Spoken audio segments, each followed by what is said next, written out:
train from Rotterdam over here to a beautiful city called Bergen op Zoom, which I'll find out the correct pronunciation very soon because we're joined by a very special guest. My name is Ariel. This is Urbanist, and we're only about 25-minute, 30-minute ride away from Rotterdam. And I am joined by Eduard, that you've been tuning in for a long time. Yes, yeah. I've been following you for a couple of years. I pop up in the chat sometimes, sponsoring a coffee, and to try to get you to convince to hand over Manhattan to the Dutch finally.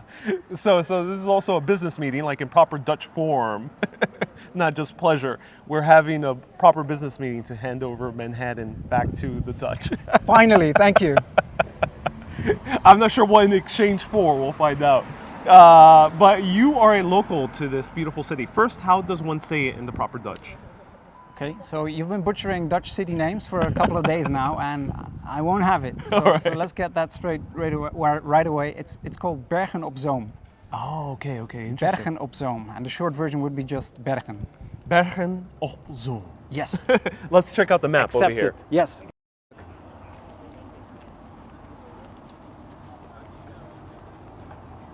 So what's your preferred city to commute to when you go to a bigger city in my favorites, I think, would be Haarlem, Delft, Leiden, the classical old Dutch cities with the canals and the 16th century houses. I'm really a big fan of that old Dutch architecture, which I'm hoping to show you here in my city as well.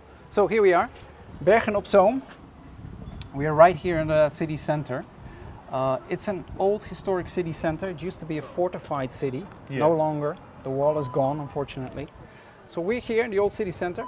On the western part, we have a couple of lakes, a river, and the ocean. So we have a lot of water bodies here on the west. On the south, east, and north, that's all forest and trail areas, heath, I think it's called, with the purple flowers. Yeah. Sandy slopes. So that's all over here, south and east. That's what I really like about my city as well. You have the historic city center, you have the water and the forests, all in a compacted area, ready for you to explore. That's a great thing. You could be in a nice city, and then just a few miles, you can just start seeing greenery and countryside. As soon as you exit the city, it's green. And then the terminus of the train that passes through here goes to the namesake of a very famous New York place. That would be Flushing. Flushing, oh, and how do you say in the original Dutch? Vlissingen. Vlissingen. Yeah, Vlissingen. Yeah, indeed. Our train connects to Vlissingen, which takes about an hour, I think, to get there from here, 45 minutes maybe. Yeah. And indeed, your Flushing is named after that city. And before we continue walking, have you noticed any other New York names here in your area? In my area, no. We have Haarlem, of course, Flushing, what else? Breukelen would be Brooklyn. Have you ever been, personally? In Breukelen, no, I haven't been. I'm not sure if it's a city or a village. It's like a small, it's just a town. Yeah, seems like it. Yeah, it's outside of one of the major cities. It outgrew its name. Say, your Brooklyn outgrew Breukelen by multiple factors. Yeah, that's amazing. So let me show you the other side here. City center. We're here at the train station, and we'll be walking through the main shopping area to the main square. And from there, we will pop into some side streets as well. And we'll also head out to the western part, which is the old harbor. Bergen op Zoom was a fortified city, and this ring road around the city center you see here, that's where the city wall used to be. Oh, interesting. And then the city started to expand to the west to incorporate a harbor area as well. Today is an interesting day for you to visit our city because it's the last day of a 4-day fair. It's called Krabbenvoor. And krabben is the nickname of the people of Bergen op Zoom. And krabben meaning crabs, not the itchy ones, but the crustacean crabs. Okay. All right. So, and voor meaning a fair. So Krabbenvoor is a fair for the people of Bergen op Zoom, the crabs. The crabs, oh, that's the nickname for the people. So let's head into the city. It's like mosquitoes for Leiden. They call them mosquitoes? Yeah, but there's the Dutch word, but Yeah. the direct translation would be mosquitoes. Interesting. All right, so it's going to be a fair today. I'm not sure how busy the city will be, but I hope to find many stalls where people are selling their goods. Right. People would go into their basements and attics to collect all their junk and then try to sell it for a bargain price outside of their house. There'll be food stands, there'll be music and theater, a small fun fair. Well, let's have a look what we can find. And before you continue, Yes. let me reintroduce you because people are just popping in right now. So everyone, this is Eduard. How do you pronounce your name? Edward. Edward. Edward is Okay, fine. Edward. Because sometimes with that name, you can pronounce it more Romance language. You can pronounce it more English. Eduard here in Bergnopsal. Well done, Ariel. Just give me a few more months, I'll be fluent in Dutch. And you've been tuning in for quite a while. You might recognize the super chats demanding that New York goes back to Dutch hands. It will happen today. So let's continue walking around. All right, we are now walking in Station Street. If you look around, there are some quite attractive buildings. These are all built in the late 1800s. Late 1800s, wow. And also the big windows, same thing Yes. as Yes, we like having rest- big windows. Yeah. But you know, I've noticed one thing. There's more blinds and curtains here. Is it a regional thing? Or just Not sure. pure That coincidence? part of the street, there's a few buildings for sale. Yeah. So I guess that's why they close it off a bit. Could be, yeah. Could be. But no, I'm not familiar with our blind culture here in the southern part of the Netherlands. Is there regional differences within the Netherlands, or is it pretty homogeneous, the country? Architecture-wise, you mean? No, culture-wise. Culture. I'd like to think that in the south we are a bit more, as we say, Bourgondisch. Yeah. Bourgondisch meaning the Belgian way. Let's go. Don't get run over. The Belgian way of enjoying life, like good food, good drink, partying with your friends, nice, beautiful cities, that kind of stuff. The Bourgondic way of living. Let's stop here for a moment. So Because of the proximity to Belgium as Yes. well. Yeah. So I like that corner building over there. That's typical late 1800s, beginning 1900s. Dark, beautiful architecture. Really beautiful. And do you know what those tops are? Because I've seen them around. Just decorative. I Decorative, think. yeah, because they're not actual balconies. No, I don't. Yeah, I think you might be able to pop your head over there, but you can't sit there or stand there. I don't think so. And Same for Justine this says, one? I love the rainbow crossing. Yeah. Oh yeah, we have those too. To be a modern city, right? Diversity, inclusivity. Ah, there we are. 1884, that one. Wow, 1884, yeah. Yeah, usually the station neighborhoods are much newer, Yes. yeah, than the rest of the city center Yeah. we're about to enter. Yeah. So for people who don't know, railroad really expanded a lot in the late 1800s. So that's why these station streets tend to be late 1800s. Same thing in America, same thing in England and many other parts of Europe.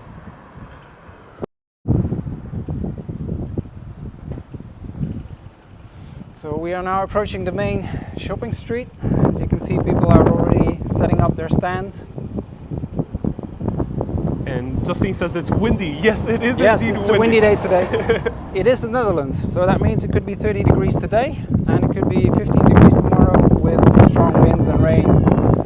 You never know what to expect. Yeah, exactly. Wow, beautiful. Let me, in the meantime, send my friends this live stream. Yeah, go for it. So, hello Ron, hello Kay. Kay says, did you manage to see the concert last night?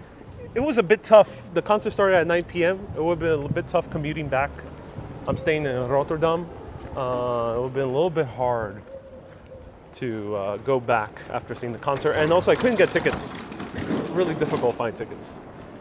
So, Kay's referring to the Andre Rieu, one of the most famous Dutch violinists who have ever lived. That's a big happening over there. Yeah, The entire city square. was packed. Yeah, it's Justine says, this sounds like Melbourne, Australia. Ooh, how so? because of the windiness.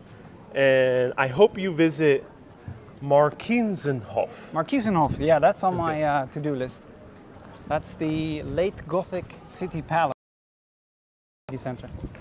Susie, nice to see you here. Hello, Mika. Right, Hello, Rhonda. so what do we have? Welcome. PS4 games, anyone? Nice. Haven't played those in a while. This guy has been collecting these games for quite a while. Let's see. He has a PS3 and original Xbox.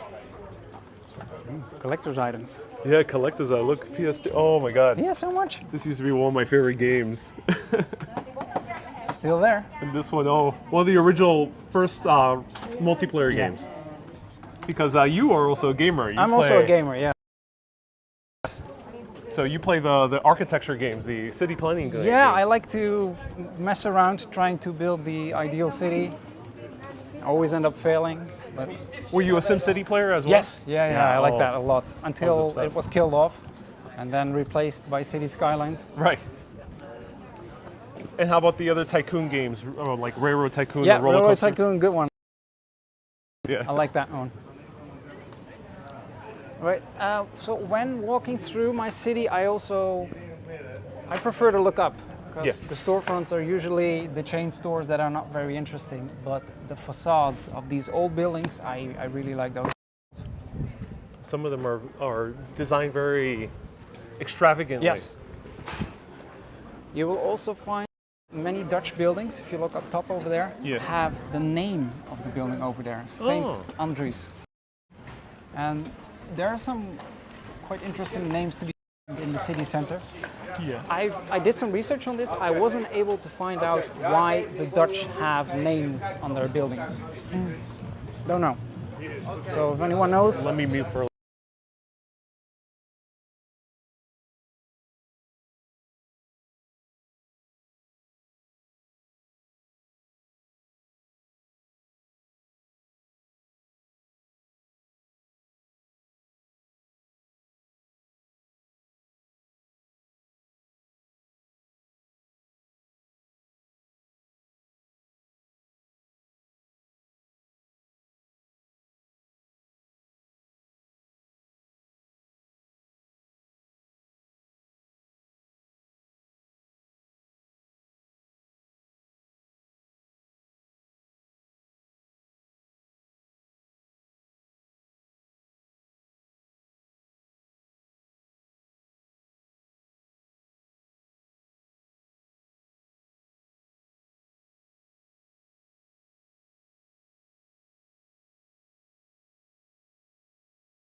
All right, some music playing, but you mentioned over there in the distance that tree. yes, we call it the big tree or the fat tree.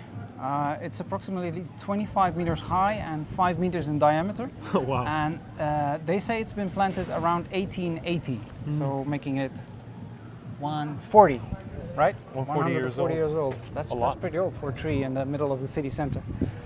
You know, Netherlands isn't that old, as opposed to like France or like. Yeah, we don't you have see things here that are older than like.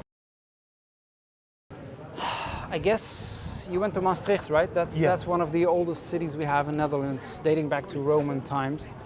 I'm not sure. I think our city started to prosper in the like late middle medieval times, Right. 1200s. Prior to that, I'm not really sure where all the Roman stuff has gone. Yeah, sometimes it's buried underground. Yeah, if you do some digging, I'm sure you'll find some. They actually found some Roman coins underneath the main church, which I will show you later, indicating that this area was also like populated in Roman times.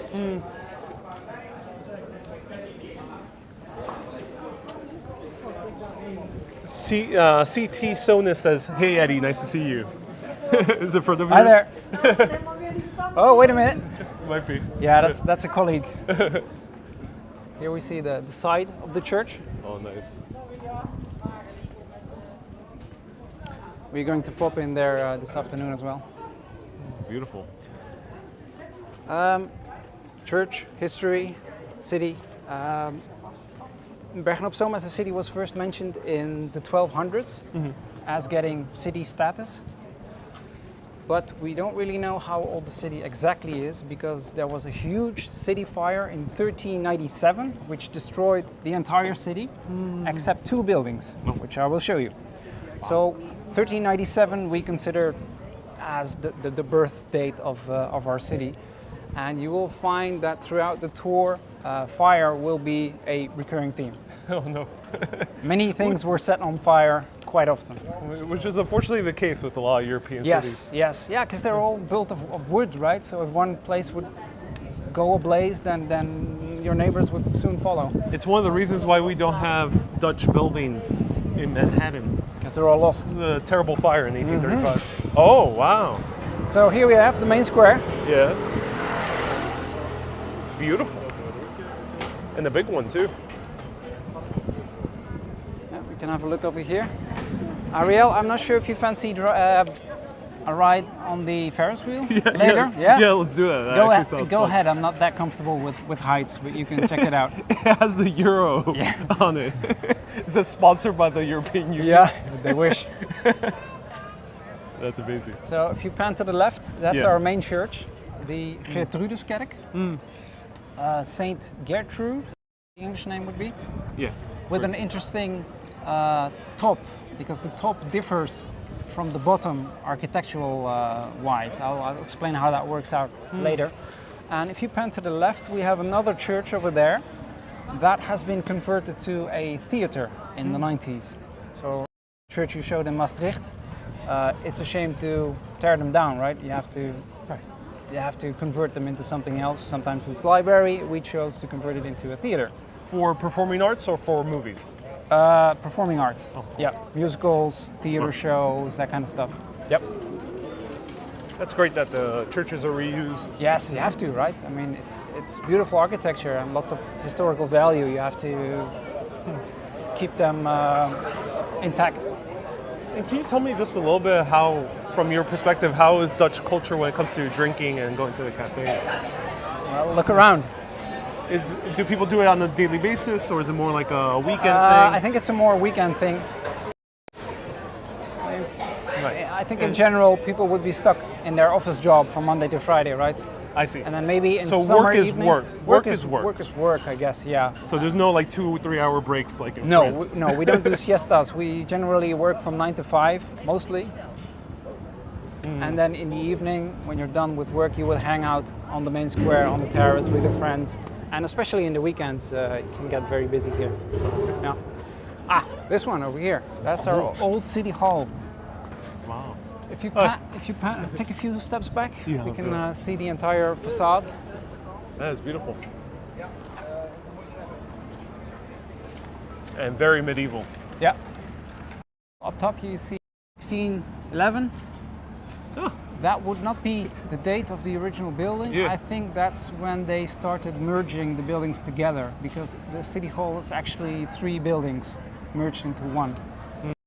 That Latin phrase you see over there, I'm going to butcher it. Yeah. Mil periculus supersum. Nice. Roughly translates to 1,000 dangers I will overcome. Meaning, Bergen-op-Zoom was a fortified city, and it was Spanish multiple times. They were unsuccessful in taking the city, so we were quite proud that we would overcome all these dangers. Beautiful building. It's. And do you know what the use is it now? Now it can be booked for events like weddings or receptions. I don't think it's functioning as an official city hall anymore. It opens at 1 today, so I think we might be able to pop in and have a look over there. That'd be great. And the flag, do you know what they are? We see the red checkers. Yeah. That's all around the city. Is that? People in Brabant are probably going to kill me for this, but I think that's the Brabant flag, the flag of the province. The 3 crosses you see, that would be the flag of the coat of arms of the Bergen-op-Zoom city. You'll see it up there in the top left as well. Same Amsterdam. Yeah. Very similar. Yeah. It does not mean we're in the red light district. Well, I don't think we have any. Yeah. All right, that building over there. Those 3 buildings. Wow, cool, with the dragon. Yes. Does that mean the Grand Hotel of the Dragon? Yes. Oh, cool. Drak is dragon. That's the. Oh, so Drak, like Drake, also Yeah. is derived from dragon. Yeah. Oh, interesting. It's the oldest hotel in Netherlands, dating back from the city fire, 1397. We don't know how old it is exactly, Oh, wow. but it's been a inn hotel ever since then. And you see here, that one is from 1600s, and the main building is probably from somewhere around 1500s. But if you would go down into the cellars, Yeah. the beamed vaults over there, they're still original from 1397, around that time. That's amazing. I worked in that hotel for about 7 years, so we will pop in later, and I might be able to give you a tour over there to show you what it looks like from the inside. Oh, very cool. I'm getting a dry mouth from all this talking. Yeah. How about we go for a coffee? Let's do it. Ariel, let's go.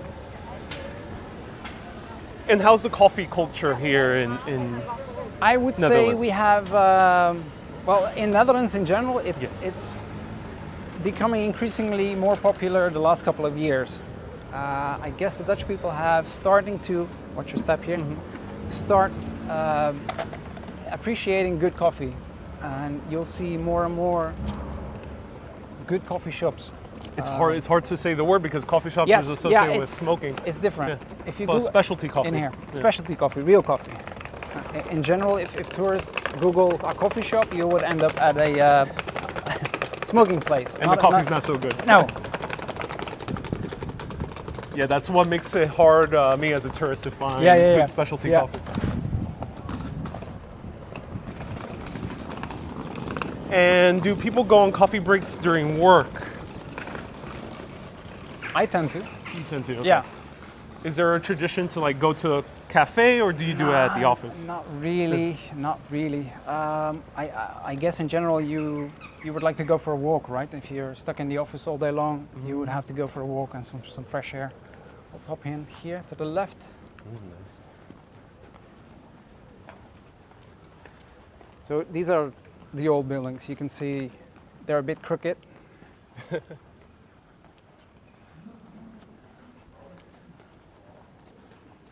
I think the Dutch are very modest people because bit crooked is barely crooked at all because Slightly crooked. when you go to England, then you'll see yeah. really crooked. They're almost falling over. Yeah, exactly. On the left, we have a nice view of the church over here. Oh wow, yeah, very nice. I can't wait to see you inside later. Do they usually have service, or is it just let me mostly see. secular nowadays? Services in the weekends on Sunday 9:30. Oh wow, early service on the Sunday. Oh, stables. Yes, correct. I think there might also be a shield or an icon showing some horse thingy. Let me see. Yeah, one thing you'll notice that's different between France and the Netherlands is there's not that many shields and signs that depict what the building is. Except with the houses, they show sometimes what the profession of the person lived there. Like a carpenter or a mason. Yeah. Jessica, hello, says from The Hague. And we have Ra tuning in as well. Ra says after work, people drink what's called borrel. Borrel. Borrel. Yeah. We have a Friday afternoon borrel, right? You would close the week with your colleagues and you would go for a drink or a snack on Friday afternoon, Friday evening. And we have over 400 people tuning in on Facebook. I have no idea how we got the Hello there. size of the audience so big. Hello, everyone. Let us know where you're watching from. Here another nice example, building name and the date as well. 1756. Wow. And what does Hof van Leer mean? Hof could be roughly translated as a courtyard. Wow, beautiful. We'll take a left turn here. Barb See if the coffee shop is open. Barb says, I couldn't find any good coffee when I was in the Netherlands in August 2019. And the tap water caused gastrointestinal issues. Tap water is generally safe. I'm sorry to hear that. Yes. It is sometimes heavy on the minerals, so it's hard water sometimes.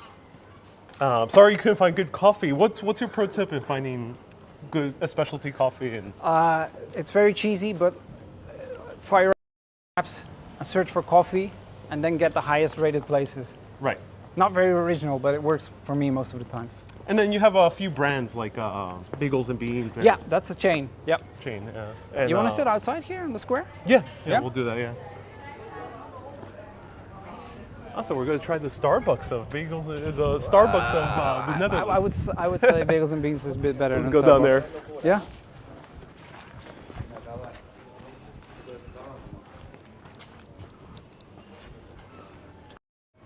We'll sit on the same side so we can be both framed. Here we are. So, Start the day with a nice. you already set this up? No. No. Oh, okay. Oh, nice. Is it in English as well? One of the big brands here in the Netherlands, along with Coffee Company, which was the one I really enjoyed thus far. Haven't tried Bagels and Beans. Let's try it out. So welcome everyone, nice to see you here. Wow, we have a lot of people tuning in. Slam that heart button right now if you're enjoying this live stream. We're gonna have coffee for about 10 minutes or so before we go elsewhere and walk around this beautiful town. And let me show you the menu right here. I mean city. Sometimes I call them towns because, you know, growing up in New York City, Heb je ook een Engelse menukaart? scenes of places like these remind me more of a town.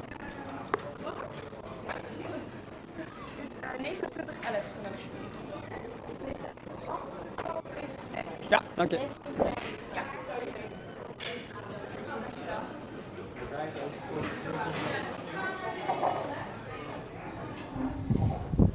Hi.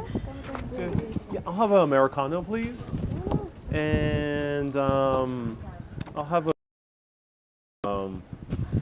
Got you an English menu. Oh, yeah, Yes. here we are. What do you recommend the bagel with? Yeah, it depends on what you like. I like the salmon. Uh-huh. What kind of bagel would you like? The everything bagel, please. Everything bagel. What kind of cream cheese would you like? That comes with cream cheese. Yes. I'll have chives, please. Jam, yes. Yeah. Let me see. On an everything bagel. Yes, and for you. Mag ik een grote cappuccino Ja, zeker. en bananenbrood? En een bananenbrood. Heel goed. Komt Oké, eraan. dank je. And also, sorry, also a bottle of water, please. Yes. Yeah, thank you. All right. Hier. Yeah. So, what do you like about this place, Bagels and Beans? They have good coffee. They have tasty bagels. They welcome dogs Oh, as nice. well, and Yeah. our dog is a big fan of this Okay. place. Whenever we take the dog for a walk in the city, the dog would start pulling towards Bagels and Beans. It would sit in front of the entrance and start scratching the door, saying, "Hey, we're going in, right? Right. Right." So yeah, our dog is a big fan of this place, and so are we. Yeah, it has a nice square here where you can relax a bit. Yeah. And you do something very interesting for a living.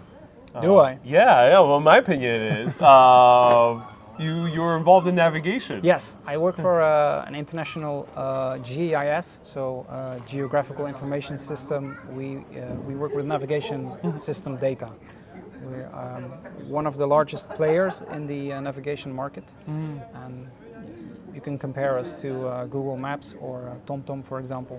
Yeah. And we mostly supply the big car manufacturers with inbuilt navigation data. So the navigation system you have in your dashboard, chances are that the mapping software is from the company where I work. Eduard made them. Yep. Yeah. By So, hand. so if you get lost, don't blame me. And that's interesting. Yeah, the Dutch have a long history with navigation. So it's Yeah. fascinating that it still lives on today Yes, with yes. that company. Yeah, and TomTom as And well. TomTom Yeah, as well. Yeah. yeah. That's fascinating. And a lot of the data, even from the other companies like Google Maps, Apple Maps, they borrow data from or have bought Yes, data yes, from they have bought Dutch companies. It's interesting that you know that. Yeah. It's very fascinating. There's a few YouTube videos about that. Yeah, true. And then what draws you to playing City Skylines? Because you obviously you watch the show Urbanist because I explore cities. What draws you to cities and? I just like cities in urbanism. general, Okay. I think, and the way they are set up and the way they are built and designed. And that's why I started playing SimCity as a kid as well, just to let your creativity think about creating a city. What would it look like? Would it be a modern dystopia? Would it be a nice, cute farmville city, small village? There's so many possibilities of designing your cities. I like browsing Google Maps as well. Yeah. Just mindlessly going someplace in Google Maps, diving into Street View. What does it look like? How is the city built? Hong Kong, New York, whatever. It doesn't really matter. I just like seeing those places. And you went to New York City recently? Many times. Many times. Many times. And yeah. how would you compare New York City with the Netherlands cities? We don't have anything like New York City. Rotterdam comes the closest. Rotterdam, we'd like in terms of yes. the newness of the architecture. Skyscrapers. Yeah. The tallest residential building or commercial building, I don't know which one it is in Rotterdam, and it's been completed a couple of months ago. But it's, what is it, 150, 200 meters high? Nothing in comparison to what you have in Manhattan. But on a good day, I think some of the New York vibes can be felt in Rotterdam as well. Many people in the streets, glistening skyscrapers, lots of life around the harbor area near the water. So yeah, the nickname would be Manhattan on the Maas. Oh, interesting. That's the nickname. Wow. Yeah. But even Harlem or Amsterdam feels like neighborhoods in Brooklyn. Did you manage to ever go to like Park Slope or? No, not yet. I saw the brownstones in Brooklyn. I really like that building type. Yeah, but I feel a bit of Netherlands in Lower Manhattan still when you end up in Stone Street, for example. Right. The warehouses, the brick warehouses. It has a bit of a Dutch vibe to it. Yeah, and people, if you don't know, the British actually follow the same plan as the Dutch already set up. I think it was called the Costello Plan, if I'm correct. Yeah. So feel free to ask Eduard any questions as we're waiting for our coffee. Eduard is a fellow local here in the Netherlands. Has Eduard been to New York? Yes, many times. How many times? 7 times. 7 times. Wow. Oops. Susie's from Bushwick, so you haven't managed to go into Brooklyn yet, in general? Only the area around the Brooklyn Bridge. Okay, Dumbo. Dumbo. Yep. Almost 3 p.m. in the morning. I'm supposed to be sleepy, says Pamela. Go to bed. I played SimCity. Had 5 airports.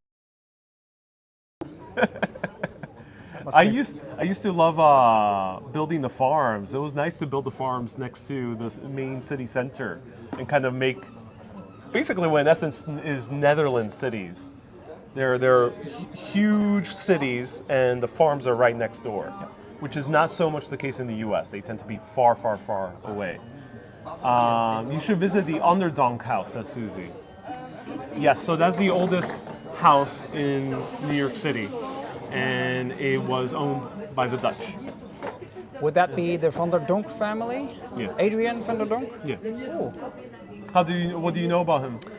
Well, that's an interesting story, actually. As I am fascinated by New York, been there 7 times, I kind of collect books and guides about New York, like the standard tourist guides, but also books about history. And about 2 years ago, I picked up a book by the American author Russell Shorto about the 40 years reign of the Dutch in New York. And there was this interesting person called Adrian van der Donk, which turned out to be kind of influential in how politics was set up and executed in Dutch New Amsterdam. He was kind of influential. So yeah, I got fascinated by the Dutch history of New York, and the Costello Plan as well is a really good example of Dutch city design in the 1600s. Yeah. With the city wall protecting the city, then the canals, the warehouses on the water side, the fort in the middle. Yeah. Yeah. Really like that. Yeah, Manhattan was close to being canaled. They did manage to build one canal, but they filled it in later.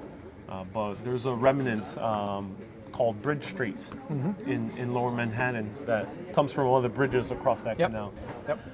That's fascinating that you enjoyed reading into that.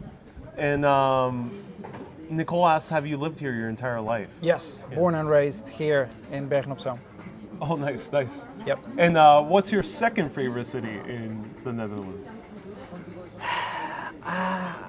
Let me think about it. I think Haarlem would be my favorite. What do you like about Harlem? The canals, 16th century buildings, the old museum, the Frans Hals Museum. Have you visited that one? Yeah, on Yeah. live video. Yeah. I managed to visit. It's just a beautiful old city center with the step gable designs. Hi. We hebben klachten van T1 dat de camera precies naar hun toe staat. Ah, Zou je misschien eventjes kunnen omdraaien? ja, dat En kunnen dan we eventjes doen. tegen een muur met het... Ja. Ja, dat zou heel goed Ja. zijn, dankjewel. Yeah, sure. What happened? We have to twist the camera a bit, so because people would not be in the view. I think that's a bit better. It's a bit hard. Yeah. let's Let's move go over. towards the brick wall. Yeah, move over a bit. Yeah, let's go to the. Oh, I'm surprised. That hasn't happened to me yet in you know. in the Netherlands, but that happened. Some people appreciate the privacy, I guess. Yeah. Yeah, Europe has stricter privacy laws than the U.S. Have you run into any issues filming in Netherlands? No, not at all. It has been probably the most lax experience filming. Of course, I haven't pushed the limit in going to like the red light district or a coffee shop. I haven't done that, but just in general, going to museums, very easy. I went to some around the governmental buildings, very easy. Basically anywhere I've been able to film. It's amazing. Yeah, I guess that very relaxed. has to do with our open, democratic, free, laid-back society. Yeah. I guess, yeah. And I guess a little bit of that tolerance. Yeah. They allow just a little bit. Maybe they see a vlogger or two. They'll allow them to film whatever. Sure, go ahead. How many years did it take to create these churches? Says Pamela. We might pop in the main church over here, and then there'll be some information plaques that we can explore. I don't know out of the top of my mind how long it would take. Maybe 20 or 50 years. I mean, they're large structures, right? You can't build them in a couple of years. But not hundreds, like No. certain Gothic cathedrals in France or the UK. Or the Sagrada Familia in Barcelona. Which Right. Oh, it's still not finished. Or Yeah. even St. John the Divine in New York City. Is, that one too. Yeah, still not 1800s? You started? No? Yeah, we started mid 1800s around there, and we still are not complete. The spires have not been built. Also, the interior Is has that not been relying on completed. donations? What? Is that relying on donations? It is. Yeah, it doesn't have governmental support as far as I know. I wish it did. It would be nice to complete it. Yeah. And then aside from that, what's the places that tourists don't usually go to in the Netherlands that you think should go? My city, of course. It's not that well Yeah. known. It's in between Rotterdam, Antwerp, and Breda. So it's not that known. Of course, every tourist go to Amsterdam first, but I personally don't really like Amsterdam that much.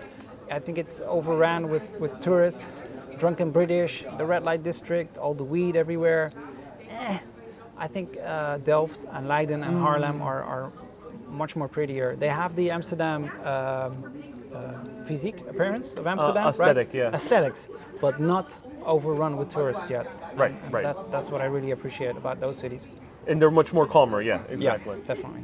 And then for countryside, where would you recommend people see countryside? That would be the larger natural, protected natural areas we would have. We have a few natural parks that are really big and extensive. The forest area. Hey, yes. Hey, Thank you so much. dankjewel. Enjoy. So you know what the Dutch say, right? When they start their drink. We say proost. Proost, yeah. Proost. Heard it. These are so cool. Look at that. So, Proost.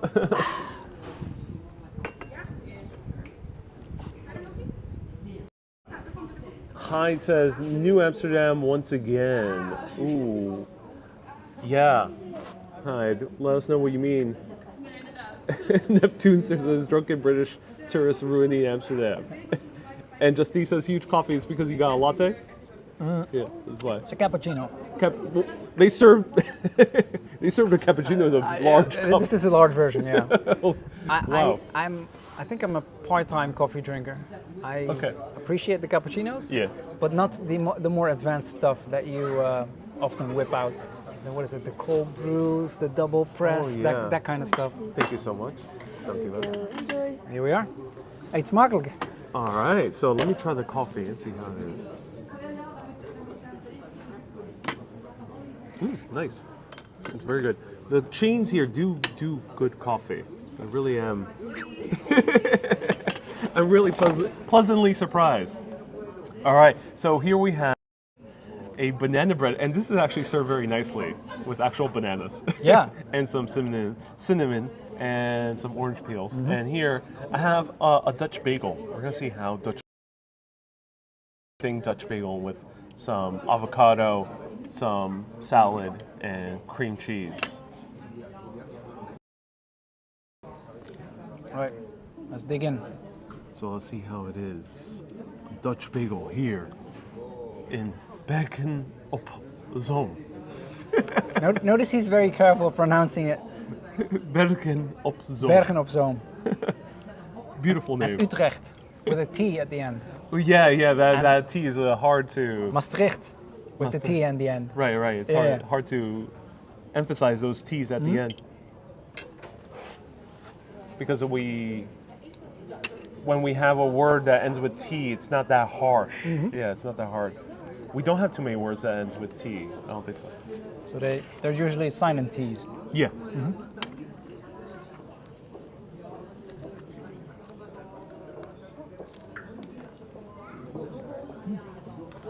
So what do you think of the banana bread? Good, it's tasty. And I've Like noticed banana bread in a lot of the specialty coffee shops and chains like these. Yeah, they're pretty popular. You'll find cheesecakes there as well. Cheesecakes, What are they called? Macarons? Coconut macarons? Yeah, that's the name. Let's try this out. Bagel.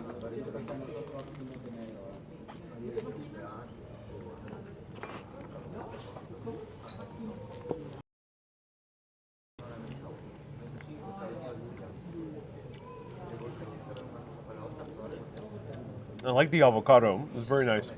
A real New Yorker testing out Dutch bagels. Well, the bagel's a bit rougher. It's not. It seems a bit more, a little bit more processed, but it is good enough, I would say, for a chain.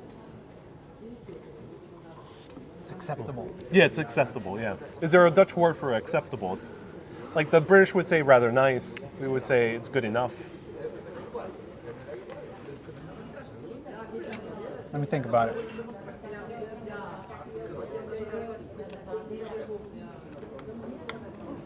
First time eating banana bread on a live stream. How am I doing, folks? Very well. It needs more of everything. They didn't put enough of the poppy seeds, but it's good enough. It's nice. If you are a New Yorker living in the Netherlands, I assume this will bring back good memories.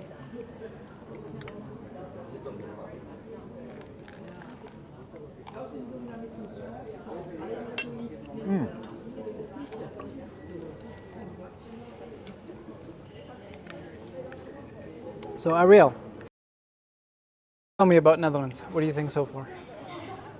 I love it. It's a really beautiful country.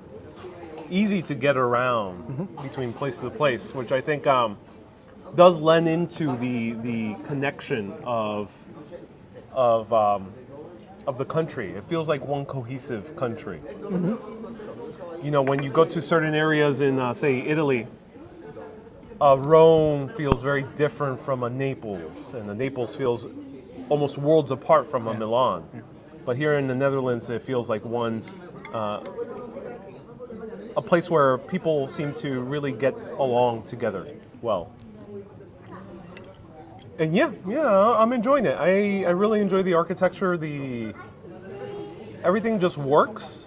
I guess that's the part of the concept of gezellig. Gezelligheid.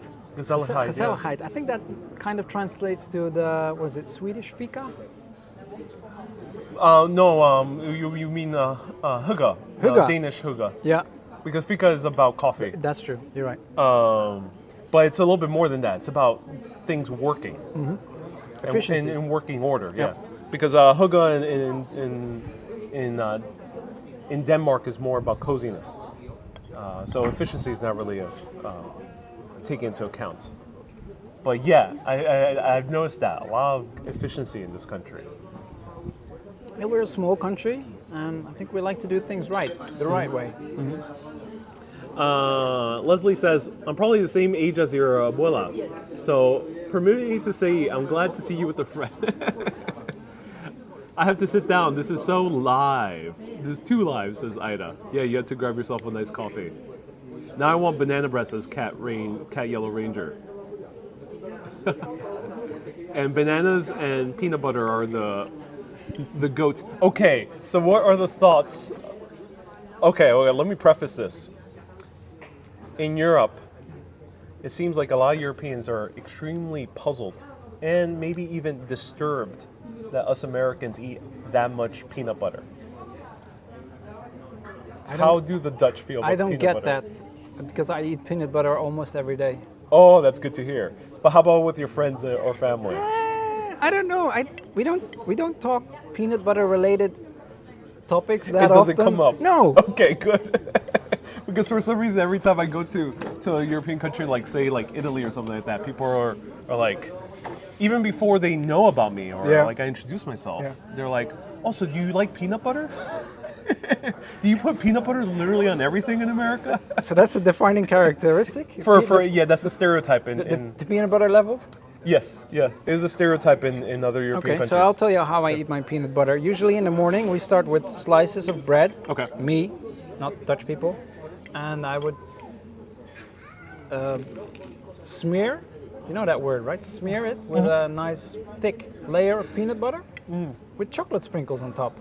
That's what I like. So it basically is Snicker bread, I guess you could call it.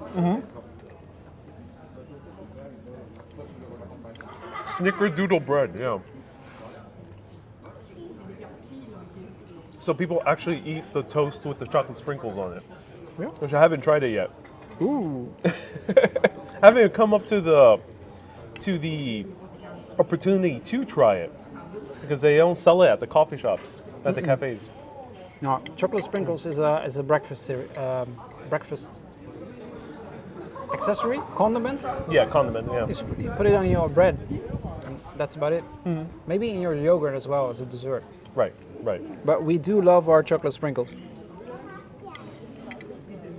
Dutch families, when they go on holiday, for example, to the south of France, with their caravan and the kids in the back, they sometimes bring like packets of peanut butter and chocolate sprinkles, because they know they don't have that in France, so they take their own stock with them on a trip.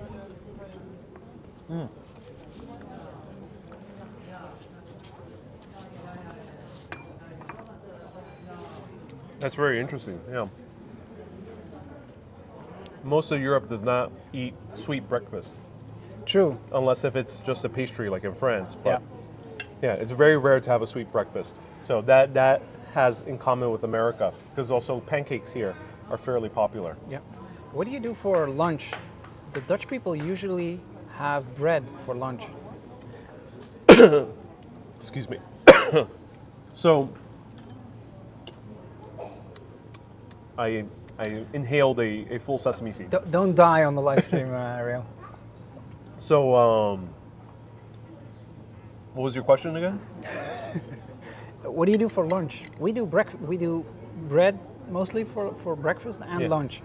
No warm meals in general. So how does that work in the U.S.? So most of America does not have good bread. We tend to have white sandwich bread, or those what you would find in Italian delis with Italian American delis with the hero bread.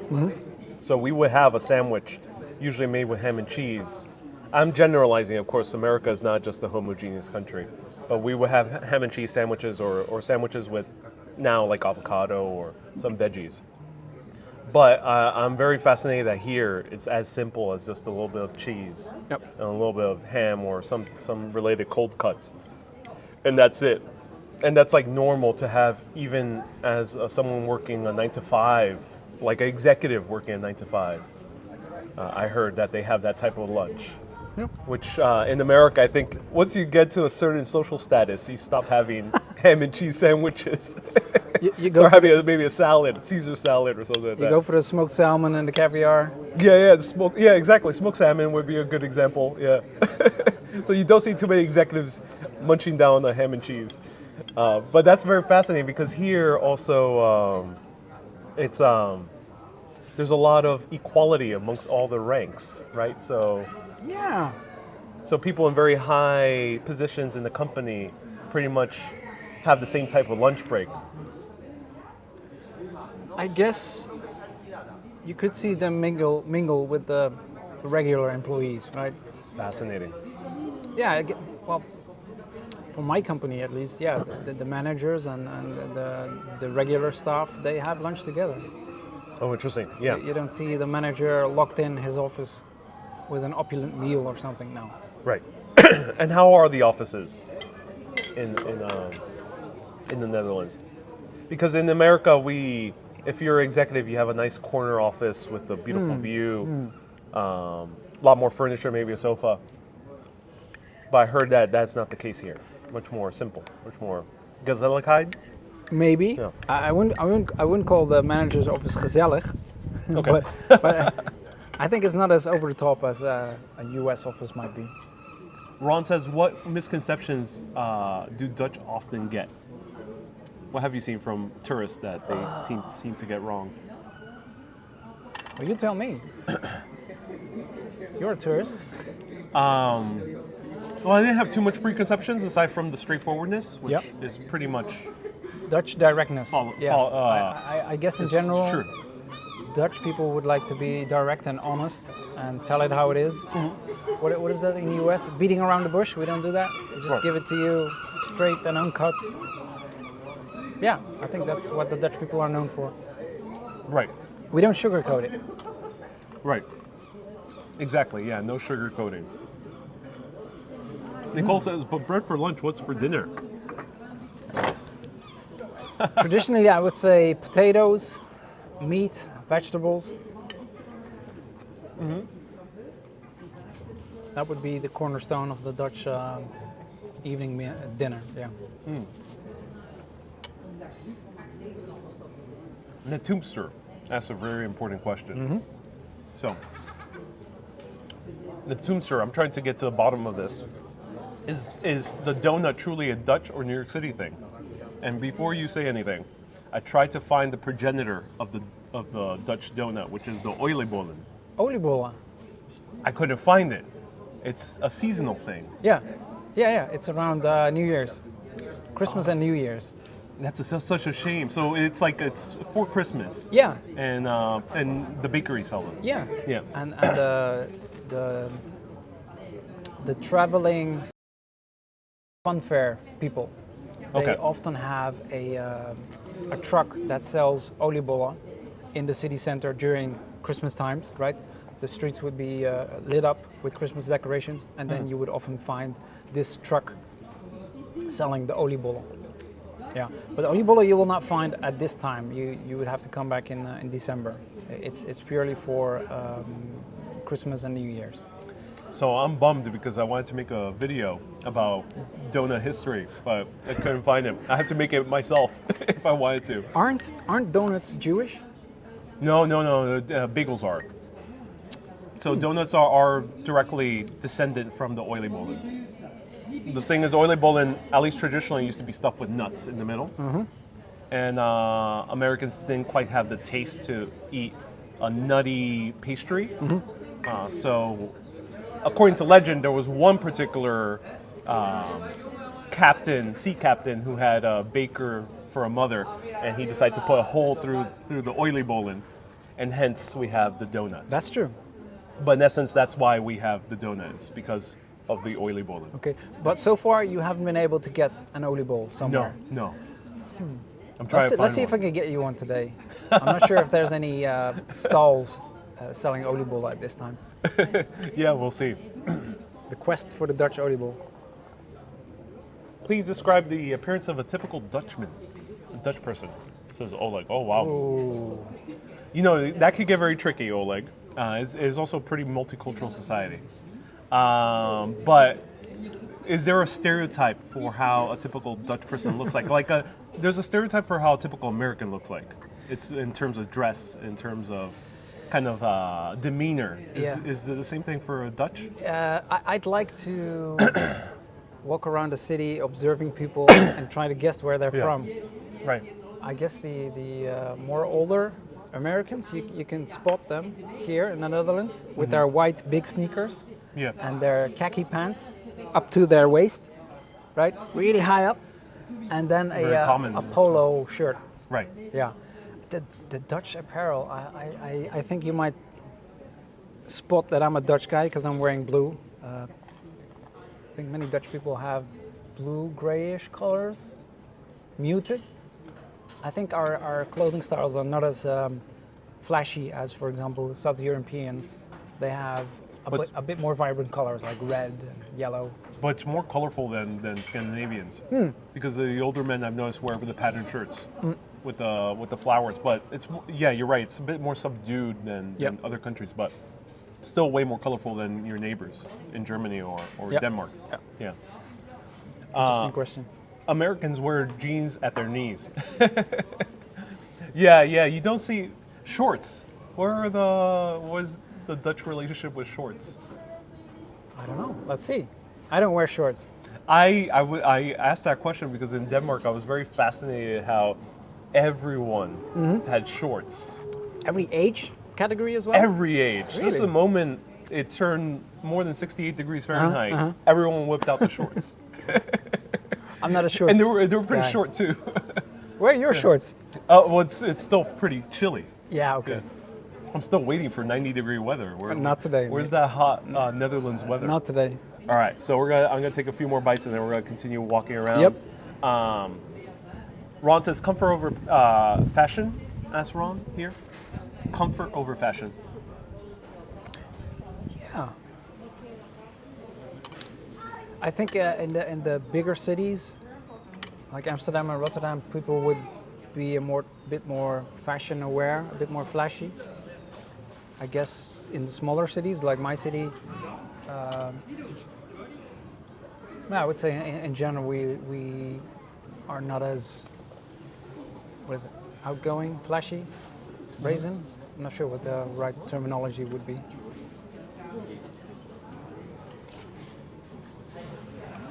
But inside the homes,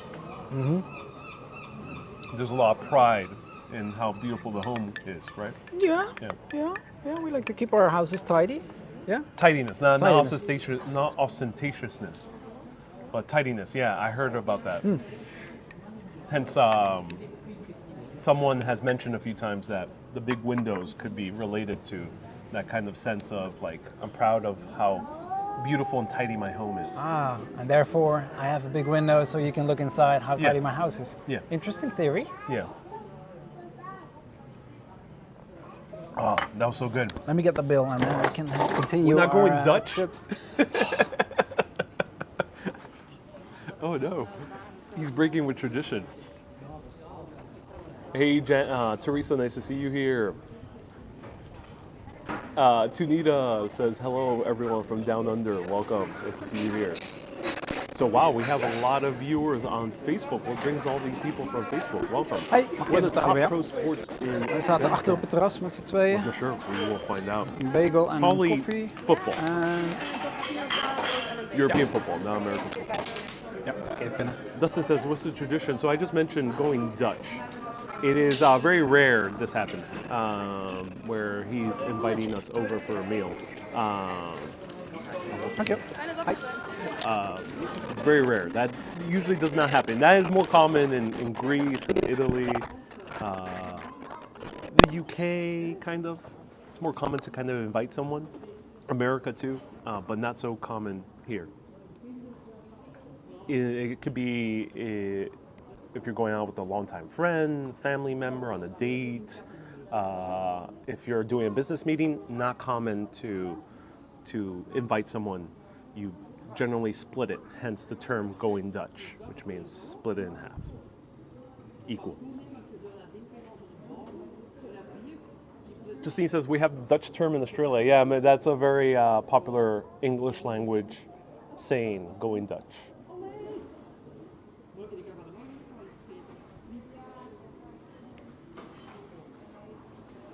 Ron says Ariel has been waiting to break that line going Dutch since he arrived in the Netherlands. Yeah.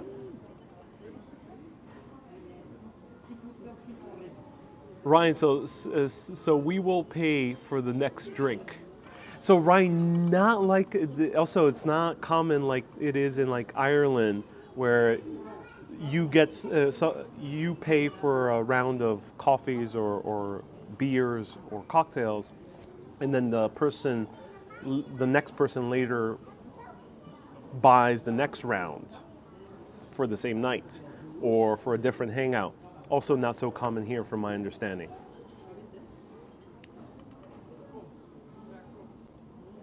Andrew says it's prime time in Australia. Maybe a lot of Aussies are watching, says Andrew. Hey Andrew, nice to see you here. And Janice says, Maganang Gabi, welcome Janice. Maganang Gabi.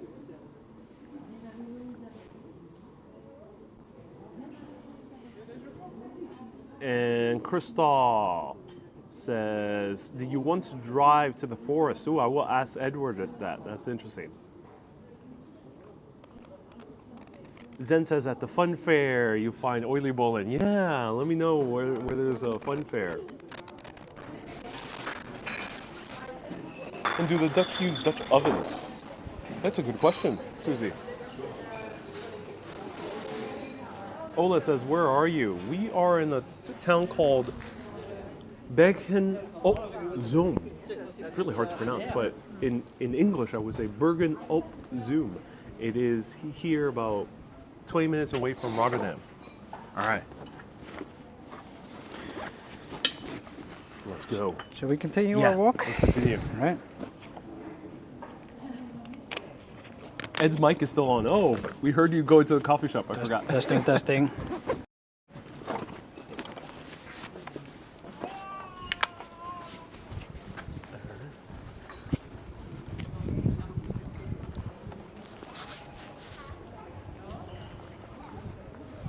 So that was bagels and beans here. Yes, sir. I recommend it. It's very nice. And it's all around Amsterdam too. So if Amsterdam is your first stop, you'll find it. Kat says, Retzels are associated with the Germans. Anonymous Dude says, goodbye restaurant. Yeah, it was more a cafe, so it was pretty casual to go. And how's the fresh air today, says Anonymous Dude. The air here, just in general, the air quality is amazing. Great air quality. How did you feel when you go to major cities like Paris or New York when you compare to air quality? I didn't really notice a difference. Okay. No, not really.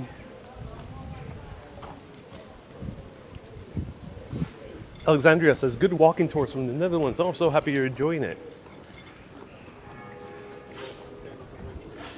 Ron says, any good waffle places? So we are really close to Belgium. And we're really close to Antwerp. So A, do you usually head over to Belgium? And B, are there good waffles in this area of the Netherlands? I'm not a waffle expert, but I guess for the best waffles, yeah, indeed, you have to pop in to Belgium. Antwerp is a very nice city. Watch your step here. Yeah. Antwerp is a great city to get some good waffles, for sure. Wow. This is a cool little indoor arcade. It's a mini one. That's beautiful. Nice little arcade. All right, so we're in the main street again. That's nice.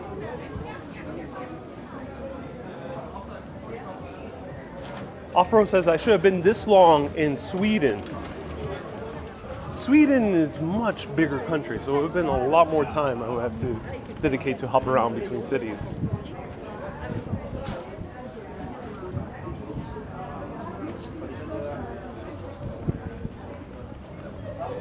And then stores are usually closed on Sundays? On Sundays, yes. And I've noticed in Maastricht there was a lot of people at the church. Is it also religious in this area? No, not so really. much. No, you're now in the Catholic part. The south of the Netherlands is general the Catholic part. Religious. Religiosity. But that's a hard That one. word to pronounce, but yeah. What he said. Religiosity. Yeah. In Netherlands, the stats are cross over there. The stats are 55% is non-religious, 20% is Catholic, 15% is Protestant, Right. 5% Islam, 5% miscellaneous. So 55% being non-religious, I would say, yeah, that's a downwards trend the last couple of years. And there's a battle going on to have more mosques because people here want to worship. Yeah. Are there any here yet in Bergen? I think in Bergnopsal there's about 2 or 3. Yeah, but as the population grows, more and more people want a place to worship. Yeah. But in general, religiousness is going down in Netherlands. Yeah. How's that in the U.S.? You're still pretty religious. Depends on the area, yes. New York, you could say, is still pretty religious. There's definitely a very strong Catholic community with a lot of the descendants from Italians or Irish, and then and also Latin Americans. And then we still have now there's a lot of Muslims as well, and there's very big mosques, and also Indian temples in New Jersey, for example. Stop here for a moment. Wow. How are your Roman numerals, Ariel? Not so good, at least not that quickly, but let us know. So 1,000, 500, these 5. Oh boy. C? It's 100. Okay, so 1,500, 600, 700. L would be 50, and the V would be 5. 5, yeah. Hope I got that right. Yeah, you got it right. This it's a lovely building. Used to be a cinema, Right. actually. Yeah. Oh, cinema. Oh, nice. Beautiful. And now it's a cafe. Yeah. Cafe, also in event, dance. Yeah. You can rent it out for various activities. Oh, that's good. All right. So on the left here we have a nice jeweler with a 1848. nice Wow. facade. Don't look to the right. That's not too pretty. 1848. Wow.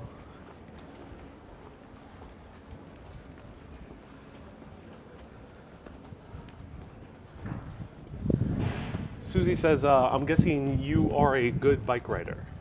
Do you enjoy riding bikes? Or you prefer Not the as car? much as I used to. No, I live in a village now, so I'm pretty much dependent on a car. Okay. When I grew up in the city, I had to take a bike to school every day. Yes. How early did you start riding bikes? That's a good question. By the time we could walk, I don't know, maybe 3 or 4. Was it really that young? Like they I don't know. I guess before you can like actually remember? Yeah, That's for sure, interesting. For Wow. sure. I do know my granddad giving me biking lessons in a parking lot, and I would hit the curb full frontal, and I did a front flip, and I ended up in the bushes. That's what I do remember of my first biking lessons.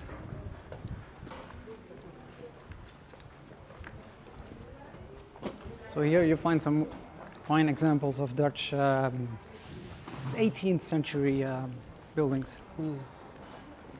Also the names, Wapen van Bergen, that would be the coat of arms of Bergen.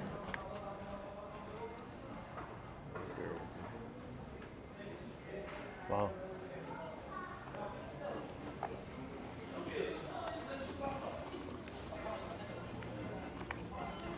Are you a vinyl collector, Ariel? No, not so much.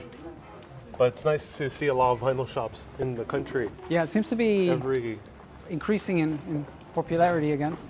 Well, I mean, there's already a tradition of electronic music, and electronic music is heavily sampled. So I can imagine Armin van Buuren digging through the vinyl shops, trying to find that good beat to use. True. All right, so this is the High Street, Hoogstraat. I like the street. This has some really beautiful buildings. Here we have 1884, the Nachtegaal. That's a nightingale, I think, the bird. Yeah. Beautiful ornate doors. Very beautiful. It's so interesting to see such large windows. There's something fascinating. Vogelenzang, the singing of birds. Yeah, don't ask me how they got these names. They're very creative. Also, so these are arbitrary names. These are names that have been appointed to that building. The small savage. Wild man. Yeah. Wild funny. man, yeah. Oh, that's funny. Beautiful ornate door. Let me zoom in.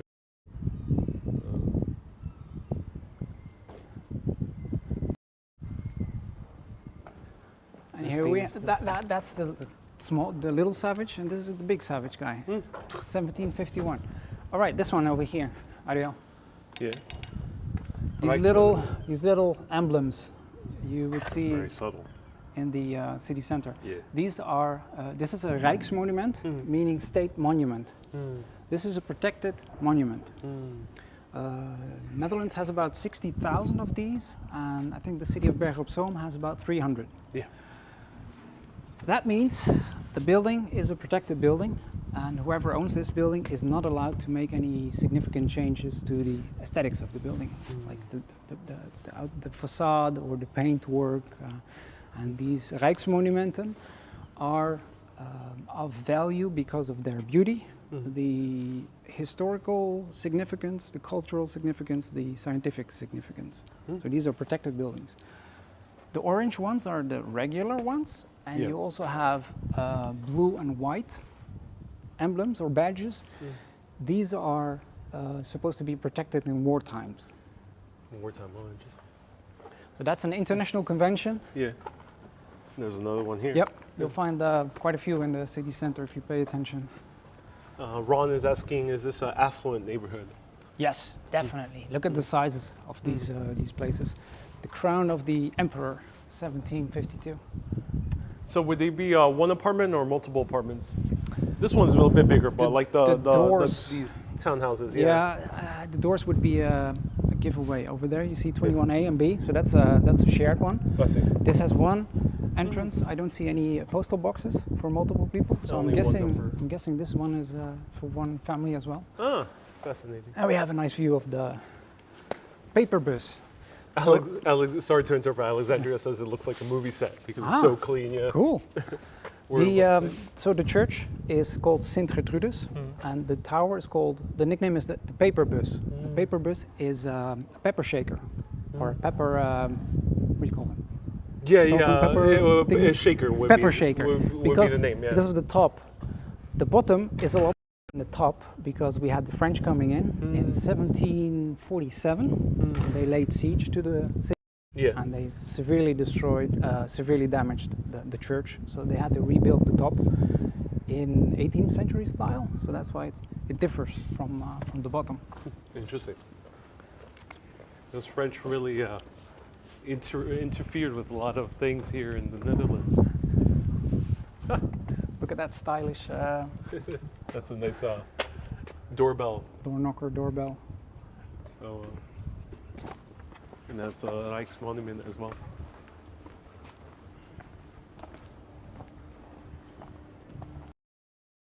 Ooh, oh shit. Wait, sorry. All right.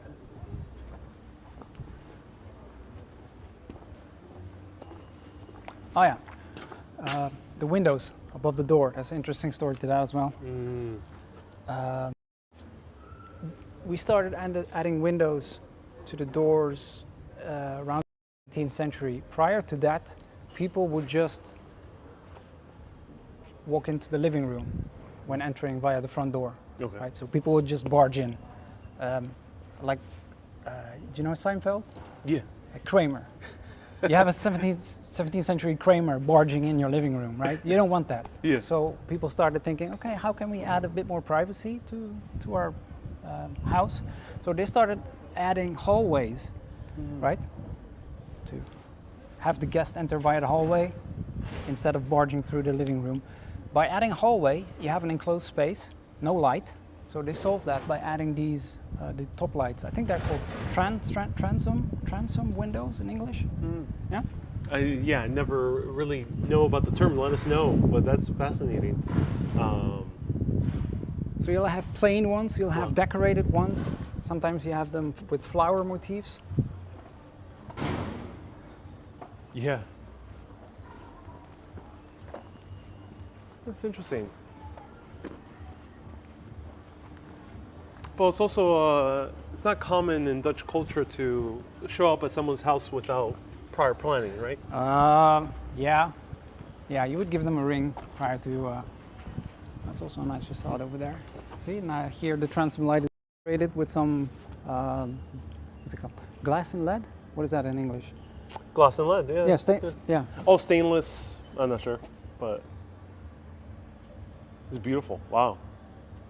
Gorgeous. And then there's a little bird over here.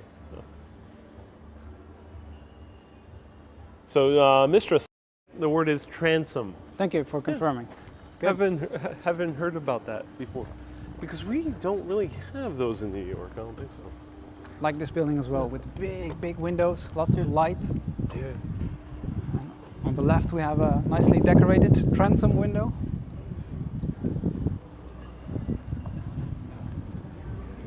Very beautiful. Right, so entering the main square again. Stained glass. Says, Yes, stained glass windows, that's right. Yeah, we can see a few more right here. Oh, and the Ferris wheel is in full effect. Yes, Ariel. And this one's not covered, which is cool. You like that? Yeah, I like it, yeah. You're not afraid of heights? No. Okay, good. Also reminds me of the scene in Spider-Man 2, Far From Home. Uh-huh. He went on a Ferris wheel in a square similar to this, but that was in Venice. Or, no, that was in Prague. Beautiful city as well, Prague. Yeah. All right, so we'll be heading into the smaller streets now. So not the main shopping street, but the smaller ones. And Oh, they're selling Belgian beers here. oh yes, many different beers. Interesting.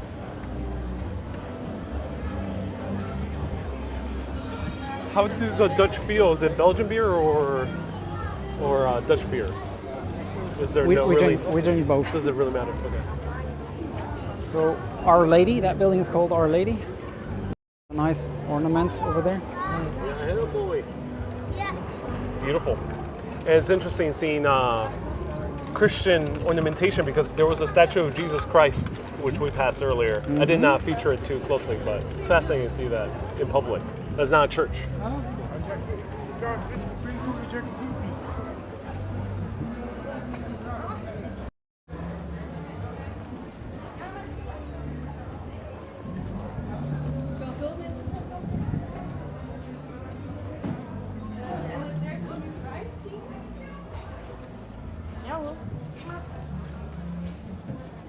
This is a nice street, mostly clothing shops. These side streets are much more interesting than the main shopping streets. You have all the chain stores there, right? I mean, you have them in every city. And these smaller streets tend to have more original stores, family stores like mom and pop shops. That's why I noticed there's a lot of mom and pop clothing stores. Yep. A lot of them, more than you would see in some European countries. You into board games, Ariel? What? You into board games? Yeah, a little bit. Haven't played in a while. But it's cool that they have one. It's cool, board game store. That's amazing. They're actually playing. Okay, let's turn to the left here. Yeah. Oh, wow. Into the English street. This is a really nice and green cute little street. Kat says, is this normal to have the open market on Sundays, or is it just an No. event? It's the Krabben 4 fair.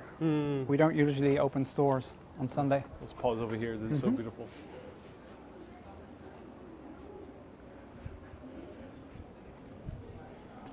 Wow.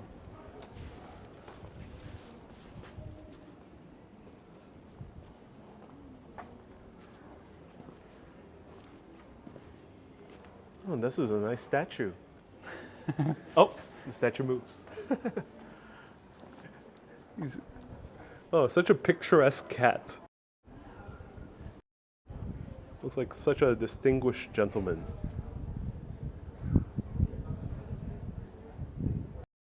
Love that.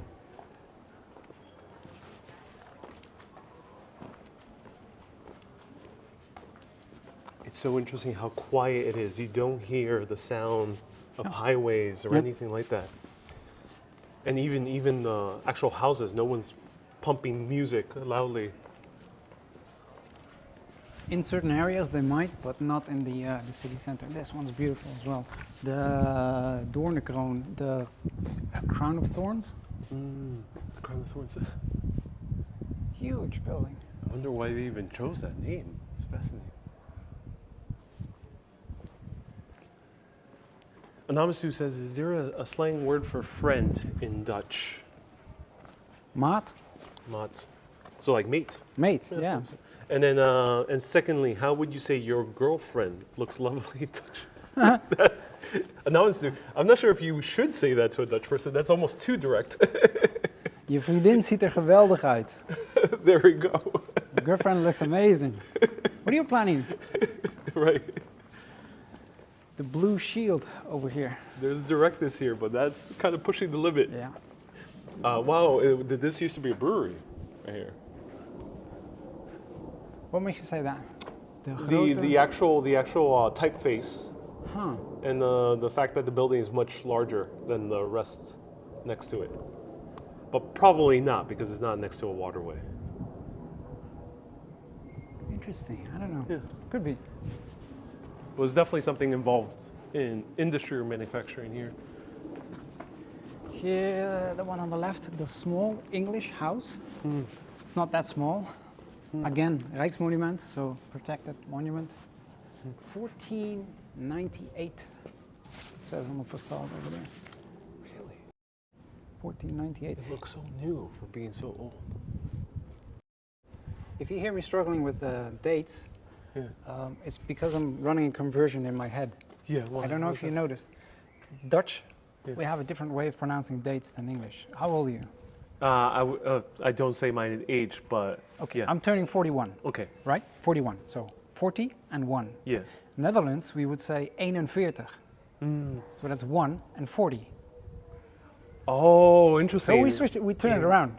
That's why, and that's why the dates as well. Like April 1st, we say April 1st, but Yes. here is 1st April. Yes. Yeah. Oh, So date conversion from Dutch to English, sometimes I have to struggle because it's in a different order. so how would you say that date? 1498. Okay, 1498 would be 1498. 14, 8, and 90. Don't ask me. Germans do this as well. That's so confusing. Yeah, I know.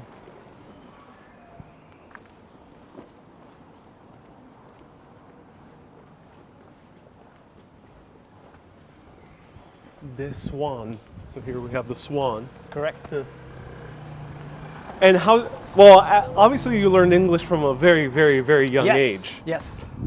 But when you were little, did you notice that a lot of English words look like Dutch words?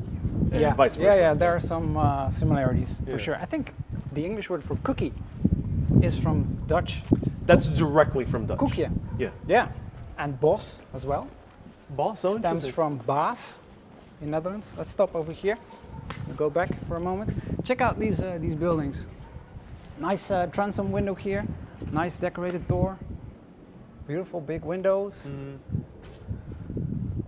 That building over there is Big, called the wow. Blue Hand, and this street is also called the Blue Hand Street. The blue hand. Don't ask me what a blue hand is. Good it's not a black hand. Because, That could be some kind of guild or something. yeah, Hand is blue over hand, there. most likely. Because black hand is referring to the criminal organization from Sicily. Mafia. Yeah. This is one of my favorite buildings in Bergnopsal. The English. The English something. I don't know what that last word is. It's in Old Dutch. It's a bit stylized. Difficult reading it. I really like this type of building. The brickwork, the large windows, the what's it called? Step gable. Yeah, beautiful. Oh, step gable. Yeah, I haven't seen too many step gables in this particular city. You're right. Yeah, this is very common in Amsterdam. Yes. Yeah. Okay, so let's pop in here. Wait, are there Little canals street. here? No. No, interesting. Because even the most unlikely cities were canaled here in the Netherlands. It's fascinating to see one kind of saved from canals because we're right by the natural waterway. Anyway. If you could pull up that old map of Bergnopsal, there is a canal over there. Can you show that Yeah. overlay? Yeah, can you zoom in a bit? So we are right here in the old city center. The right part of this image, that's the old city center, and then on the left you have the extension towards the harbor. So the harbor extends into the city center, but that's only one canal. So we don't really have the typical canal design you would find in Leiden, Delft, and Amsterdam. Yeah.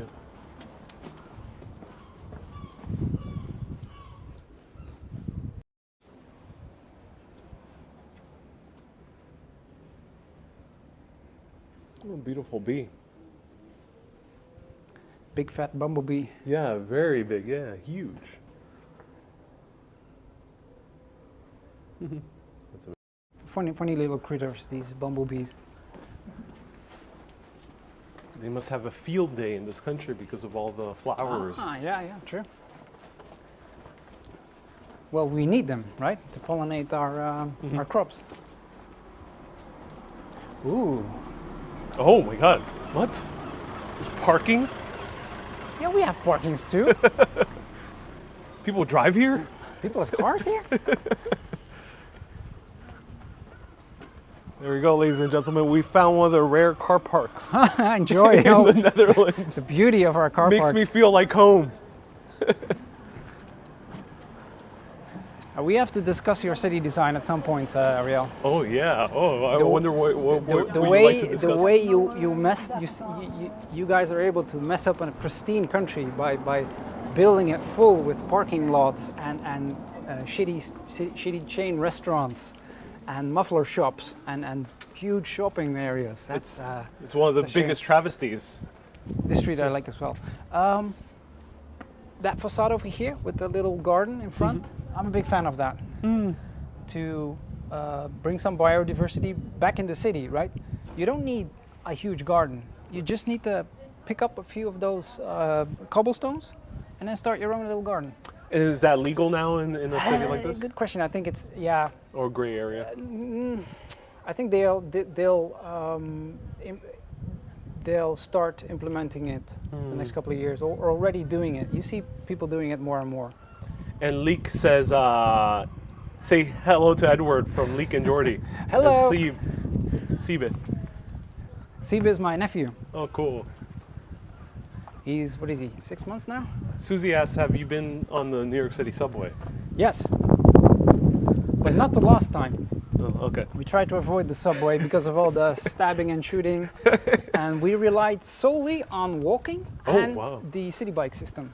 Oh. Interesting corner here as well. Beautiful old building, a bit of green in front of it. This is what I like. This is not what I like seeing. And this is very common also in Japanese urban design, putting those tiny little gardens. It's nice. This is something, yeah, I think we should incorporate more in American cities too. It doesn't take a whole lot, right? You take out two bricks, and that's Right. it. Because we're a bit obsessed with massive gardens in the front. It's not really necessary. How are the backyards here? Because I haven't had the chance to go to any Dutch houses. Varying in size, Yeah. but in general, I think we appreciate our backyards. Yeah. Oh, interesting. So there are backyards. Yeah, for sure. Come And over do here. people spend time in them? Yes. Yeah. Nice row of, I think, pretty recently restored buildings. 18, so see, here I'm converting that number again, 1858. Stefan says, Bergnopsal of all places. Now you're really close, only an hour away from Belgium. Yeah, I am, Stephen. I'm inching closer to Belgium. So inching closer to Germany. Where shall I go? You should visit Belgium on your tour, Ariel, for sure. Is it easy to get here to Antwerp? By train, not so much because you have to transfer, Yeah. but by car it's half an hour. Oh, so close. There seems to have been some kind of warehouse thingy. Yeah, with a huge stable.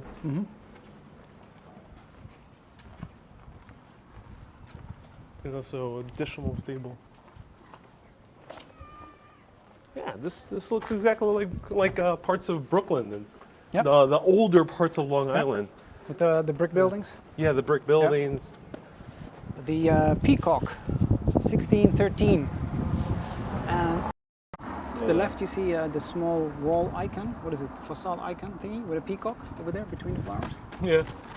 Yeah, beautiful row of buildings.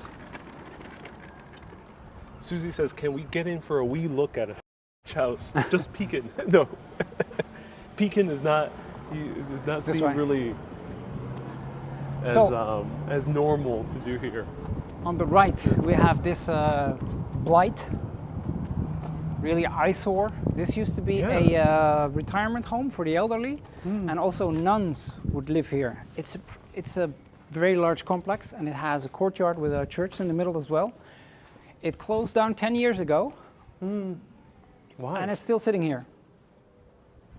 And do they intend on tearing it down? No, well, either tearing it down or renovating it. Yeah. We're in the middle of a housing crisis in the Netherlands. We don't have enough houses, so I would say convert this into houses. Apartments, yeah. Yeah, apartments. So please aim your camera to the left and not to the right. I mean, this is fascinating because this looks a lot like U.S., the older downtowns of the U.S. Boarded up. You will have, not boarded up only, but the fact that you have these larger brick walls very close to the sidewalk. Yeah, not particularly inviting. No, not particularly inviting, no.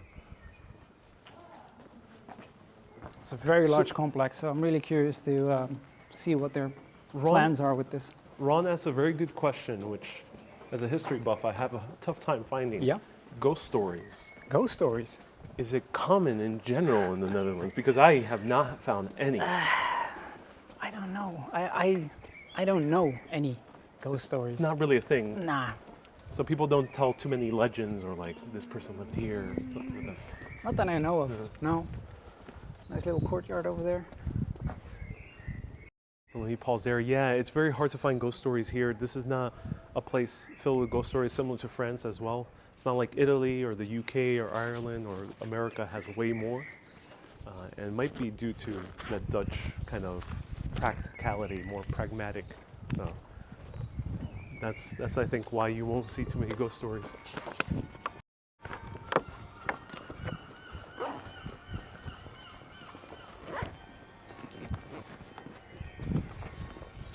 As I mentioned ghost stories, cue the music from the nearby church. Cue generic horror theme Yeah, for this building. Yeah. Precisely. Oh my God. The S that everyone draws in middle school. Really? Yeah, this is very popular in the US. We would draw this S. Notice that Yeah. abandoned shopping cart. That's also a pretty bleak image over here. Ariel, please come. Focus your camera to the right, right? Oh, but This I beautiful want to see more of building. the ugly buildings. No, All right, let's. look at this beautiful facade, beautiful Very brick, beautiful colors, Yeah, it's very beautiful. Yeah. right? Yeah. Very So nice, this is a nice. What is it called? Juxtapose, right? Yeah, you have that. You have the car park. The utterly depressing, derelict buildings and beautiful 17th century buildings. But you know, this building, for example, is salvageable. Yeah, you can't yeah. make it look very nice. The front over there, that's the oldest part. Yeah. You can, I see potential in that. Yes. Yeah. You could change the windows. Yeah. Put more flowers. Yeah. This square over And here. destroy the car park and no more cars. Yeah. There's someone in the car in front of you. Let's move. Is there? Yeah. Sorry. Can you pull up that old map again? Yeah. So, As an overlay, I'll show you where we are. Okay, zoom in. Zoom in over here. That one, Vismarkt. You see that square over here? Fish market. fish market, I see. This one. Oh, right here. It used to be. So this is the fish market, ladies and gentlemen. Well, it used to be. Now it's a car market. Christine says, where are all the people? So a lot of these cities are not going to be super vibrant. Like there's not going to be tons of people walking around all the time. Especially not on Sundays. Is this common when you grew up, like this type of atmosphere? Yeah. Yeah. I'd say on Sundays people would be laid back and just spend the day in their house because the shops are closed on Sunday. So you wouldn't go into the city center. Nice one as well. 1648 over there. Oh, 6048 on that. Nice door, stylish door knocker. Ryan says, Ariel, film the abandoned. Yeah, let's move over here. Ryan says something very hilarious. Film the abandoned shopping cart, the epitome of consumerism in the Netherlands. What, late stage capitalism, as the term people like to say nowadays? Oh. Sure, maybe I'll make a TikTok of that abandoned shopping cart. Enjoy this view of the shopping street. It's very the nice. vibrant shopping street. Look at this guy on his unicycle. Oh, there we Nice. go. Like you were seeing in the. Yeah, for sure. No, not on that bike.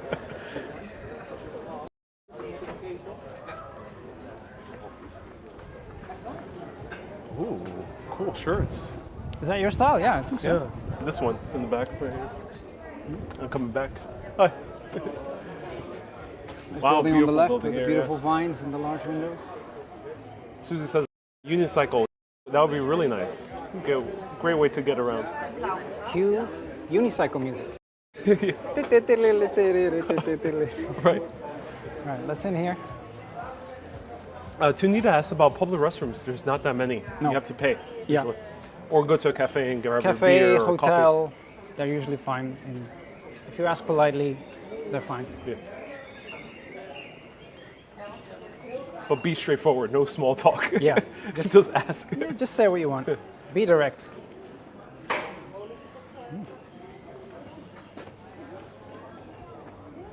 It's an old map. That's nice. Hi. Interesting. Ooh, Delft Ducky.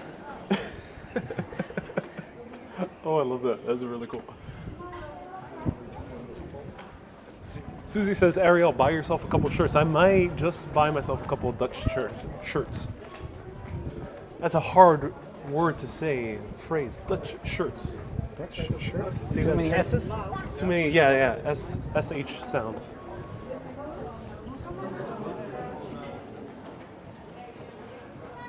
Oh, this looks beautiful. What is this? It's a brunch place? Lunch and coffee place. Nice.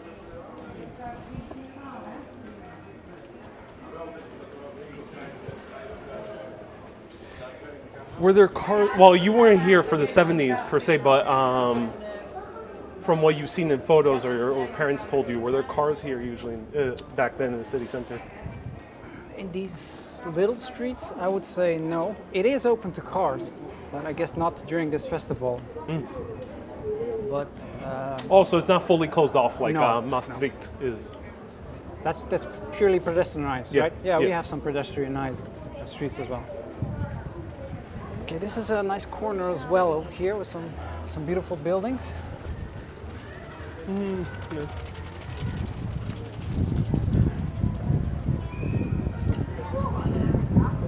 A lot of vintage shops. You'll find vintage shops all around the Netherlands in all these major cities. It's very convenient. it's interesting. Vintage shops tie directly into the Dutch culture of not wasting any money and frugality. So you end up having a lot of vintage shops with very good clothes that people keep on selling them, which is not always the case. Focus on that building. I like that one as well. Early 1900s. Really beautiful corner building. Very nice.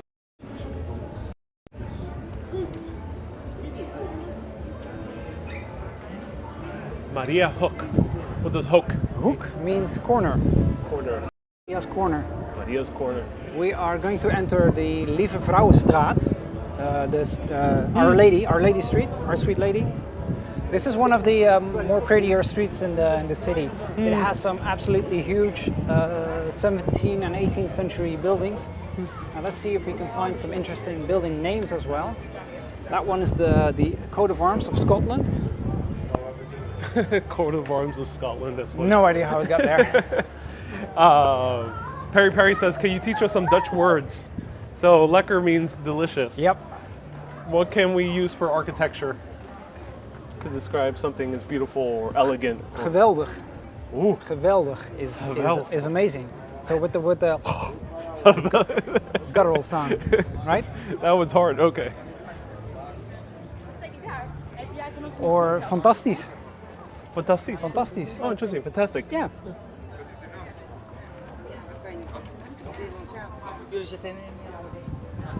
if you look to the end of the street, that is the only remaining city gate we have. We used to have 4, now we only have 1. That is the oldest building here in Bergnopsal, dating back to 1350. Let's meet for a little bit.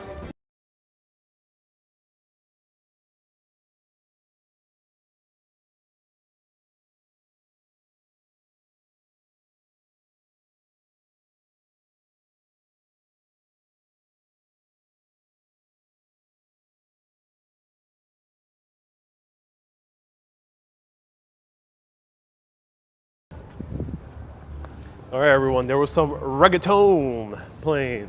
The music of my people have invaded the Netherlands. Interesting facade here as well. The golden shield. You'll see the emblem. 1636. 1636, wow. Beautiful stained glass too. These are all pretty old. And over here behind us we have a little archway. That is a chicken, male chicken. A rooster. Yeah, rooster. The black rooster. No idea. No idea. Oh, it's a little alleyway. Yeah. Yeah, let's check it out. Oh, it leads to the other street. I see. Oh, beautiful. All right, let's go over to the old city wall.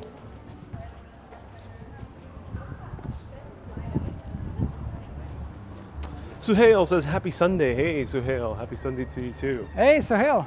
I remember that name. Dutch must be a tonal language. No. It's not Tonal? Tonal. Tonal would be What does like that mean? Chinese. No. Mandarin. No, it's not. Germanic. It's more Germanic. Yeah, but Germanic is not a tonal language, I think. So if anyone language experts know, do let us know. How do you say hello in Dutch? It's hoi. Hoi. And then, Of hello. what's more like casual? Hey. Hey. Hey. Erotic dreams. Yeah. That's true. The beehive. Nice.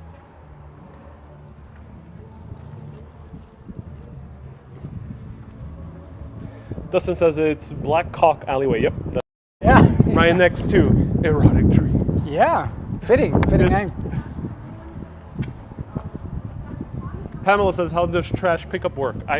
Look, wait a minute. Why is there no trash on the streets here? Why would there be? There's no trash bags, No. no heaps Oh, of trash. not like New York, huh? Not like New York. No, we Why? have weekly pickup Yeah. and we have trash containers Okay. for trash, for green stuff, so garden stuff. We separate our plastic, we separate our bottles. No, we don't throw it out in the streets. They're in the back of the Usually, houses? yeah. I like this facade as well. Really ornamental. It's called London, right? 1640 something. 1647, I guess.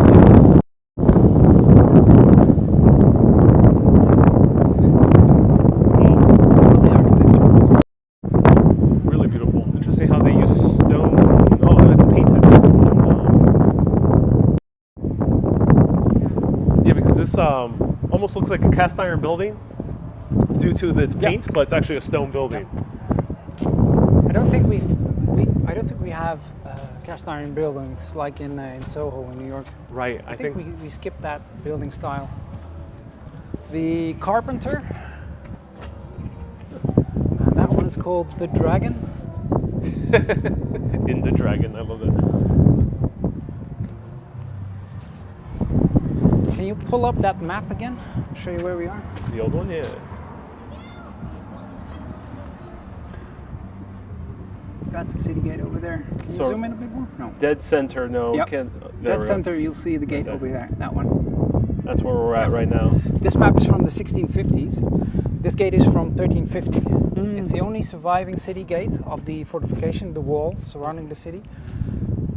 The city started to expand in the 1400s westward to create a dock area. So this gate became obsolete because it was now in the city. So yeah, it was no longer needed. It's good that they kept it. Yeah, for sure. It used to be a prison until the 1930s, and now it is an escape room. Escape room. Yeah, come on. Why not? That's fascinating. Does it have a name? Like in Maastricht, there was a Hell's Gate. Yeah, this is called the Prisoner's Gate. The Prisoner's Gate. Gevangenpoort.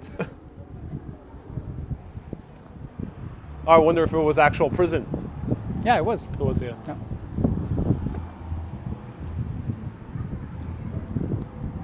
That's cool. I dig it. Like that corner building as well. With the vine and the red paint. And new buildings right here. Yeah, horrible, right? Come on, it does mismatch Yes. the style because this is what was common in Volendam because it's much more newer city. Volendam? Yeah. Yeah, if you notice, especially off the side streets, it's very common. So we are now leaving the old city center and we are going to the dock area.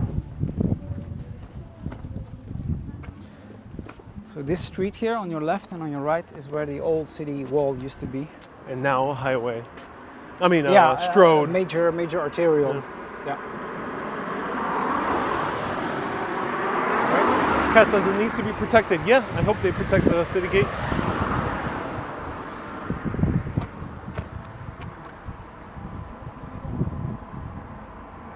The Spaniards probably were here. French were here. Yeah. I'm not sure if the English got this deep. The Spaniards tried twice and they failed. The French tried in 1747 and they were successful. They conquered the city. Nice row of buildings on the right.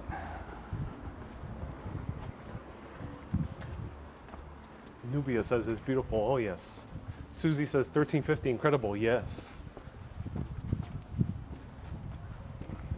Martin says it's 73 degrees Fahrenheit. It is, yeah. It's comfortable. Nice right? and chilly, it's yeah. Good. You call this chilly? I call this chilly, yeah. I want that 100-degree weather again. I gotta go deep into Greece again. Warm-blooded. Okay, so this area we're approaching now is the old docks or harbor, I think. Because Bergnopsal is close to the ocean, in between Rotterdam and Antwerp, it developed into a powerful trading city.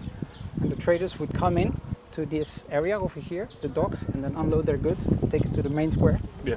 There were bi-yearly huge fairs that would attract a lot of local traders and international traders, therefore strengthening Bergen-op-Zoom as a trading city.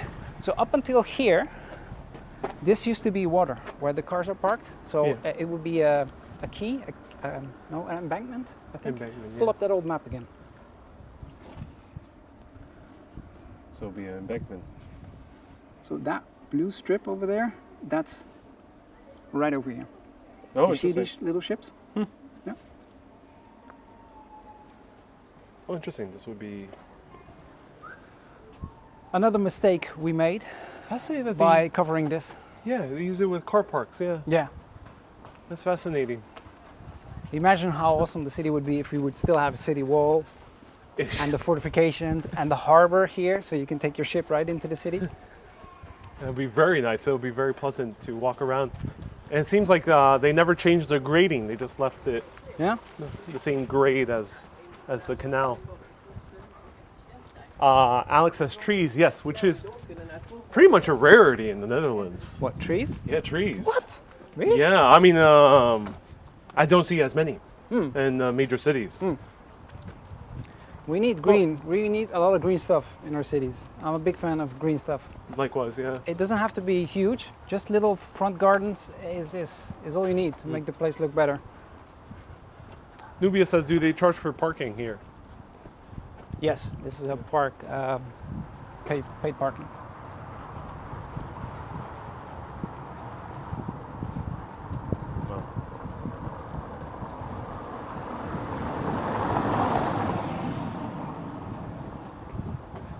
So Utrecht rebuilt their canals. That used to be a freeway. Good choice. Interesting, yeah. The freeway was going to be much bigger, but that's interesting that they rebuild the canals. Thank you for letting us know, Zen. Dig canals once again. Yeah, they could easily do that, Hyde.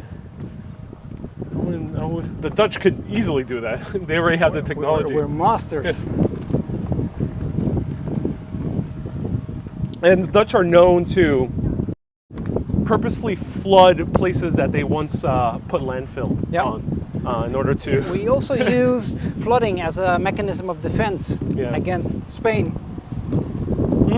That's interesting. Here in Bergen or... Bergnopsal used to be a fortified city. Yeah. Also connecting to multiple fortifications to form a cohesive line of defense. So it would be the fortified city, a fortress outside, connected to that, another fortress. So you would have a whole line of defense of connected fortifications. Okay, so this is the old industrial dock harbor area. There's a little bit of water left over here. Let's check it out. And there's a huge... Yep.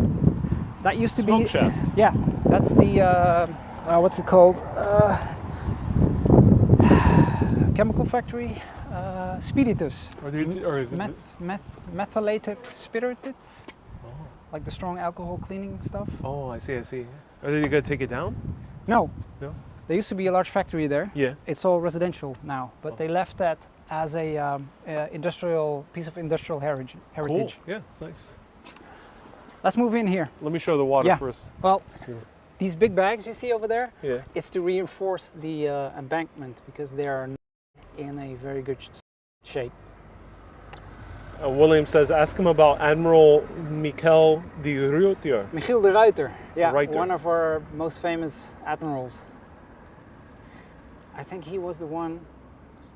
No, he had some major victories against whoever our enemies were. Spain, England. We had a lot of enemies. I mean, that's why the Dutch Empire did not stabilize. Because all the countries basically ganged up on the Netherlands. Yeah, but we were a powerhouse for such a small country. Yeah. Coming up on another great building over here. It's beautiful. And this one has iron bars in order to hold the building together. Tell you about that. Do you know what those are? Yeah, to hold the building together and make sure the floors don't warp. Exactly. Yeah, we call them wall anchors. Which basically explains what they do, right? They connect the outside facade to the inside, the floor beams, providing extra stability, rigidity, and to avoid the outside wall deforming or bulging. The standard design would be these vertical rods, but you will also find them stylized. For example, on the first floor, you have them stylized in the numeral 1600. 1600, that's how you can tell how old the rods are. Yeah. Or the building is. The building. So you have them in plain iron, you have them stylized as numerals, you also have them stylized into flower shapes, for example. But yeah, it really adds to the aesthetics of the building, I would say. Yeah. Yeah, Stockholm had quite a few of these. Yes. Zen asks, is the tobacco factory still present? Yeah. We have a very large Philip Morris plant on the outskirts of the city center. I think that's an American brand, Philip Morris? It is, yeah. Not to be confused with Philips, Correct. which is a Dutch brand. Correct.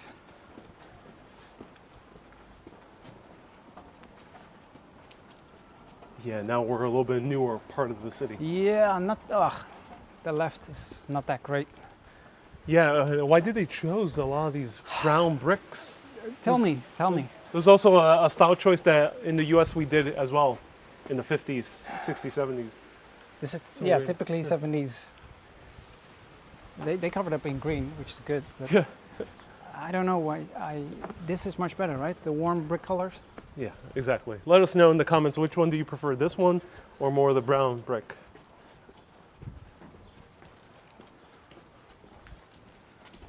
Again, some nice greenery over here. What do you call these? The standing roses. We call them stock roses. Oh, you know, I don't know the name, Stick roses. but that's fascinating. They're very, very, very big. Wow. And you don't need a lot of space, right? See, one tile is all you need. Yeah. And they're not afraid here that the plants would rip through other nearby cobbles? They don't dig down that much. And are they called Belgian blocks here, or do they have a different name? The square ones Yeah. we call kinderkopjes. Okay. Literal translation would be a child head. Child. I don't know where, but So this is not associated with Belgium at all? no. Yeah. These are not the pretty ones you want to be looking at. You Right. need the square ones. I think we might have some of those left. So this is the old docks area, the whole harbor. I think we have a old warehouse here. Right here? Where'd it go? I think you can translate that, right? With the pulley. Magazijn, You know, that does not seem so familiar. magazine. It sounds like Ware- magazine. Warehouse, porcelain and glass, Okay. pottery, Work. and the hoist. Is that a Right. hoist, right? That we would call that a pulley, to be more specific. Yep. Hoist would be just a component of that. But yeah, there we have the pulley system. These windows do not look like they could be removed, unlike the Amsterdam ones. So this must be pretty old. Gary says, "Are you left-handed to Edward?" Yeah. Yeah. How does he know? The watch. Ah. Yeah. As a kid, writing in school, I would have a blue pinky, right? Yeah. Yeah. Same thing with me. I'm left-handed. You're also a left-handed. Yeah. They say left-handed people are the most creative people, right? And at least in the U.S., more likely to become president. What? Okay. Yeah, yeah. Well, Ariel, who knows? Next year? It's like next, 70% of presidents are left-handed. Look at this. Wow. Look at this. The greenery, the nice brick. That's very nice. 1660. 1616. Here we are. Nubia asked about the food markets. We walked through them earlier, or at least the current market, but there's lots of grocery stores all around any Dutch city you'll find. A grocery store within, what, 10 minutes walking Yeah. distance? How about you in the village, since you're in the outskirts of the city? My village had a small convenience store, but it could not compete with the larger supermarkets in the area. So they closed it down. And are you within walking distance anymore No, from... no, I would have to take a bike or Wow. a train. Nice facade here as well with the windows.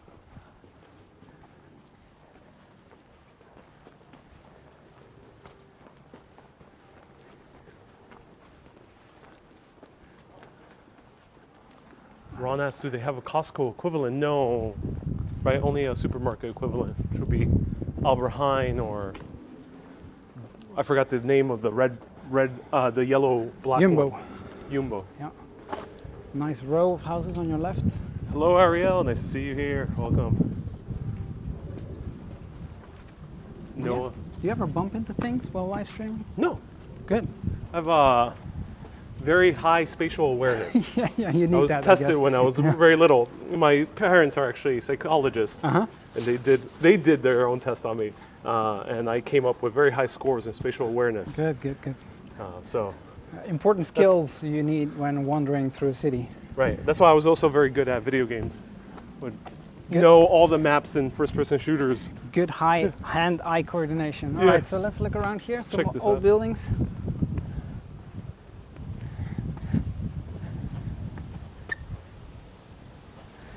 Okay, so this would be Wow, in the beautiful. style of the Carnival, the Catholic Mardi Gras we have in February and March. 4 days of partying, singing, celebrating, drinking. And these are a bit carnivalesque, a bit clownesque. Yeah, a bit clownish. And it seems like they messed up with the sculpture because they had to build these rods. I'm not sure if they're intentional. That's a good question. Why did they put a rod through his head? Yeah. Interesting. That's funny. Okay, so these buildings, as you were mentioning.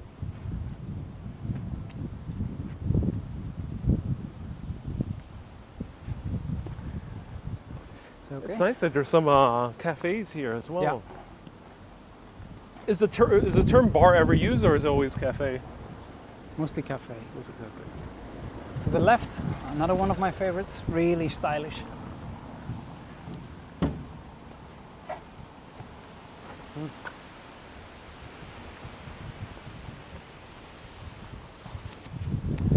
William has a great question. How did they retrofit electricity and plumbing to a lot of these old buildings? Because they look pristine in terms of the exterior. That's an interesting question. And I've been to a few like the older hotels in Amsterdam. I walked in and the restaurants, and they had great plumbing and electricity, of course. I don't know, to be honest. Yeah. I don't know the Fascinating. inner workings of buildings and how to retrofit the 17th century buildings Yeah. up to modern spec. Interesting. So now we are heading back into the city. And we will go to one of the most prized possessions of Bergnopsal, Which is, the city palace. oh, nice. It's open at this time. Yeah, Nice. you can see it at the end of the street over there. So I'm running out of battery. Let's No. let's do the city palace as the Yep. last one, Yep. last stop, because I think people will really enjoy that. Let us know if you want to see the city palace. How much time do you have left, Ariel, on your battery? 20%. So I have 20%. about 30 minutes. That will get us else. somewhere. Yeah, we will pop in there and then show you around.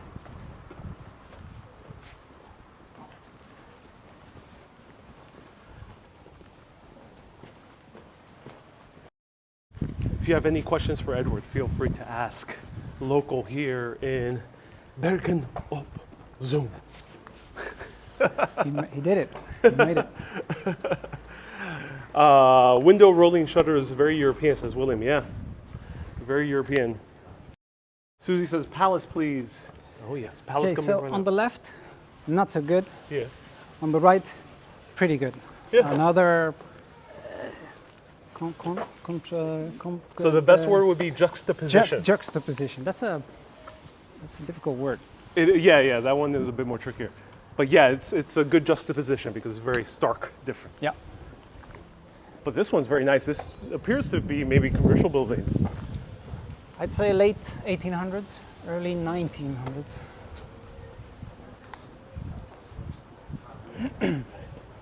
Oh, that makes sense, that type of architecture, because the harbor is right there. That's what.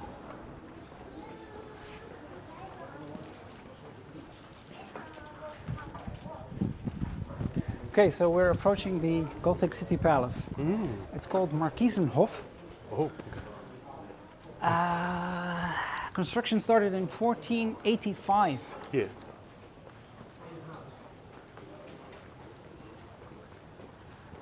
Let's see if we can get in there. Beautiful. It's a museum, but the ground floor is open to public, free entrance. It's good that they have these things open for people to Yeah. stroll in. I mean, look at it. It's a really quite striking facade. There's a lot of respect for history in this country. Yeah, I think we're proud of our history and the architectural achievements. Nice tower. Interesting, onion tower, Yeah. similar to Istanbul in Turkey. So, one thing I haven't really mentioned, but the Dutch are very good at taking pieces of culture from all around and incorporating it into everything: food, architecture. I think It's- that might have to do with us being an exploring nation, trading nation. We were in touch with all different countries. We traded everywhere. Did some bad things as well, of course. I think we might have picked up on several different cultures and then incorporated some of those styles into our cities. Beautiful. Right. I've got an image for you to pop up. This huge palace, I made a 3D model out of this. Yeah. So for you gamers out there that are playing City Skylines, I made a 3D model out of this, and it's available on the Steam Workshop. Oh, cool. You made a 3D model. That's amazing. And which one is it? Do you have that image? The City Palace? Yeah. That one, that one. Wow. Yes. That's amazing. So you can download that for your city and have a look. Wow, you really went into detail. Yeah. It took me a couple of months to make this. That's amazing. So if you want to walk around virtually, you can do that. Yeah, you can. Let's head in. Does City Skyline do first-person mode, or is it just I think there are top view? I think there are mods that will allow you to do that. So the inner courtyard. Here we are. Yeah, stunning. Beautiful.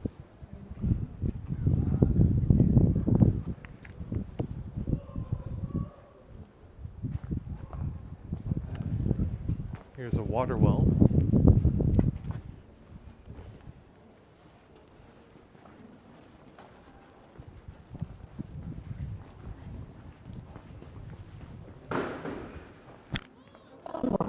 We gaan grond en de tuinen zijn open voor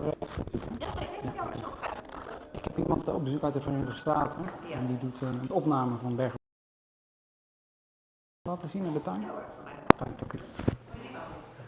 What? Ja? Yeah, we let's can go pop inside, in. yeah. Yeah. Hi. Do we have to pay admission? Ground floors are open, Oh, free of nice. charge. For the full museum, you have to pay. Okay. We'll see the ground floor.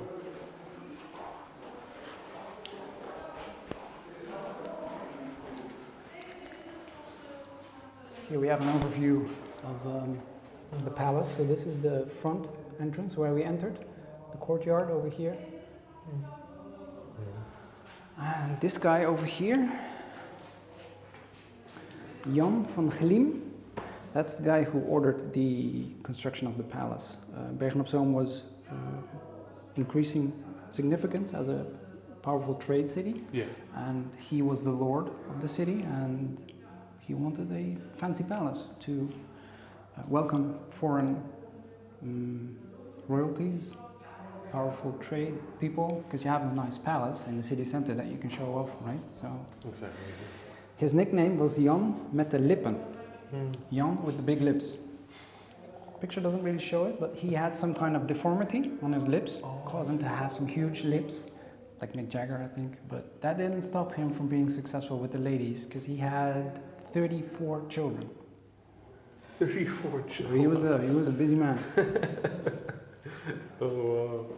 Oh, that's amazing. So there's a lot of his descendants here today. Probably still. Yeah. What was his last name again? Jan van Glim. Van Kling. Van Okay. Glim. Wow. Hi. Hi. Mogen we even kijken nemen hier? Ja. Dankjewel. Wow. So here we are. This would be the main room for welcoming your important guests. Beautiful. Yes. Yeah. I think that's a photograph. It's a photograph. Wow. Yeah, because you have the playful toys over there, right?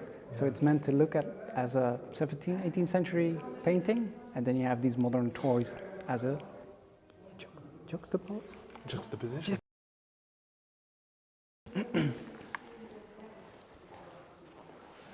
This fireplace, 1521, 1522, it weighs 15,000 kilograms. So that's 15 small cars. I don't know how they got it here, but it's a pretty impressive fireplace. It is very impressive, yeah. Because Very yeah, beautiful. you need to show off your power. Wow, another amazing photo. Who is this photographer? Nick Franken. Wow, great job, Nick Franken.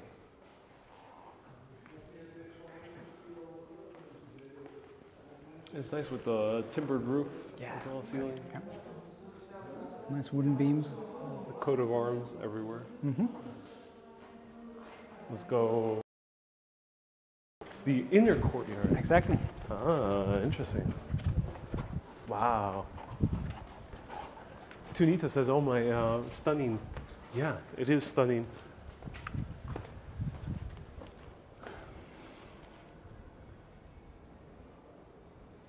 It's great that these are event spaces and or cafes inside. Susie says a lot of accents are red, yeah. Did they use local brick? Do you know? Good question. The soil here in Bergnopsal is partially made out of clay, and the city had many potteries as well. So I guess, yeah, we used locally sourced clay for these brick Makes buildings. sense because of the very deep red for some of the brick. Ah, we have a nice collection of wall anchors over there. That one's very nice, actually. Oh.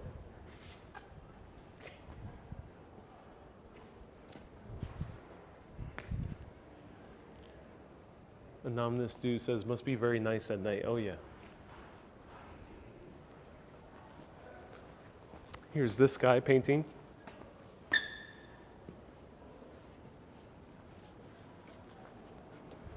Beautiful trees as well. And amazing light. Wow. Look at that.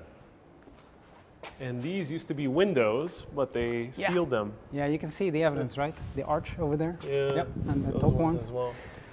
It's a very old building.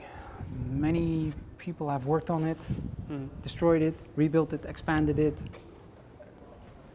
Yeah. A lot of reconstructions going on. MJ says, what time is it? I'm not sure. Over here, Yeah, what time is it?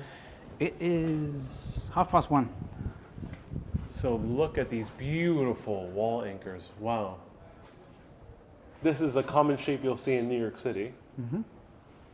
In Brooklyn or in Lower Manhattan? This you would see almost everywhere, but you'll see this also a lot in Queens. Most definitely. I think they're not really practical. I think they were more decorative. But if you ever have any, if you want to guess what year it was built, all you gotta do is look at the date. They usually have it written down. We like putting dates on buildings. I'm not sure if that's a Dutch thing. Did you encounter that a lot in? In New York, and in the U.S. actually, we do put dates, especially in the cornerstone. And the older cities of the East Coast, they're in the middle front of the building. But in other countries, not so much. France is a bit harder to find.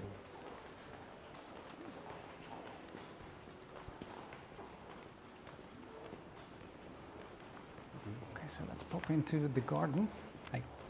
Let's go over here.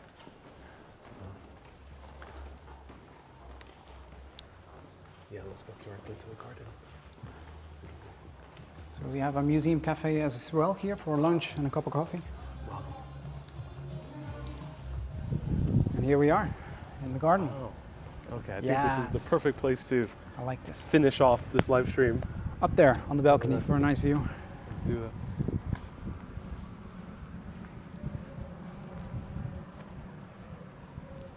Wow. Nubia says the floors are amazing. Yes, they are. Beautiful floors.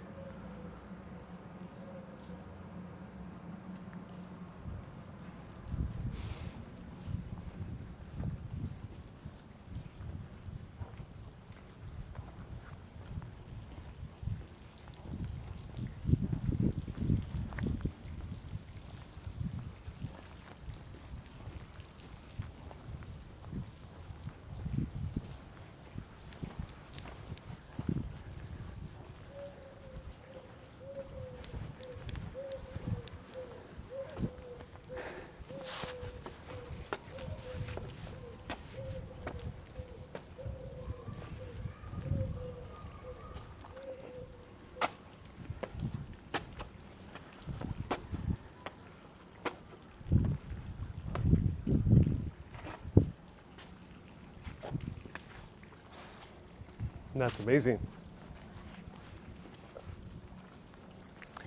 So I told you about the French siege on the city, 1747. And the French also expanded this palace. That is clearly French, that extension. That is, I guess, late Gothic, Dutch Gothic. So it's a nice contradiction between the two architectural styles. With the Dutch gables as well? Yes, step gables.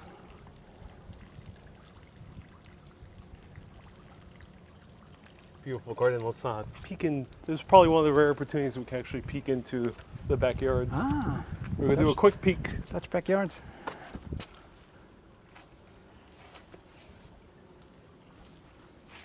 So you can see there is backyards here, and they do have seats. Kay says, thank you to Ariel and Edward for everything and sending stars. Yeah, thank you to everyone who sent stars. I appreciate you. Ananastu says, lovely manicured hedges. Oh, yes. Tanita says, no, I don't want it to end. Tanita, all good things must come to an end. Nubia says, floors are amazing. They really are. Hyde says, excellent. Oh, yes, it was. Gary says, I wonder what first attracted all these women to have babies with multi-millionaires. He's referring to the guy with the big lips. Mika says, hartelijk dank. Hartelijk dank. You're welcome. And thank you everyone so much for tuning in. I really appreciate it. Christine says a bench test. They don't look like comfortable benches. That does look like comfortable patio seat. But yeah, these do not look like comfortable benches in the least bit. So Edward, what would you recommend for people coming first time to Bergnopsal? What should they do once they're out of the train? Visit the palace. Visit the small, cozy shopping streets. Stay away from the main shopping area. Just wander around through the old city center. Visit the palace. Look at the fortifications that are still left in the area. Definitely go to the beach or the lake and explore the forest. So you could easily spend a day or two in the city and in the surrounding area. That's amazing. And then what would you recommend people for dinner? What area in town to go? That's the main square offers various restaurants that are decent in quality. Okay. We also have a few good restaurants, but you'll find those mostly on the outskirts of the city. Okay, wonderful. And then now, how can people find your city skylines? This particular model, Google Markiezenhof City Skylines, and that will bring you up to the model. You can download it, put it in your city. That's amazing. That's cool. So search it on Steam. Thank you so much again for showing us around. You're very welcome. Your beautiful city here in the Netherlands. It was such a blast. And really, great job. Edward planned this all in advance. Edward, you're not a professional tour guide, No. right? So Edward did all what a professional tour guide would do. He planned the entire tour, sent me like a PDF with a map and everything. It was really awesome. If you can can we make it public? Sure. So I'll put the link of where we walked to afterwards, because you made a wonderful Google Maps with all the stops. I will send you the invoice, Ariel. In true Dutch style, there we go. It's about business. Well, you can take Manhattan and we'll call it even. No, I'm joking around. I would never give away my amazing city. But nonetheless, everyone, thank you so much for tuning in. Thanks for tuning in. Have a great day. Keep being awesome. And always, Keep exploring. have a great day, everyone. Bye-bye. And how do I say goodbye in Dutch? Tot ziens. Tot ziens. I'll see you later. Houdoe. Tot ziens. Okay, let's join me for a wave. Hey, Tot bye bye. ziens. Tot ziens.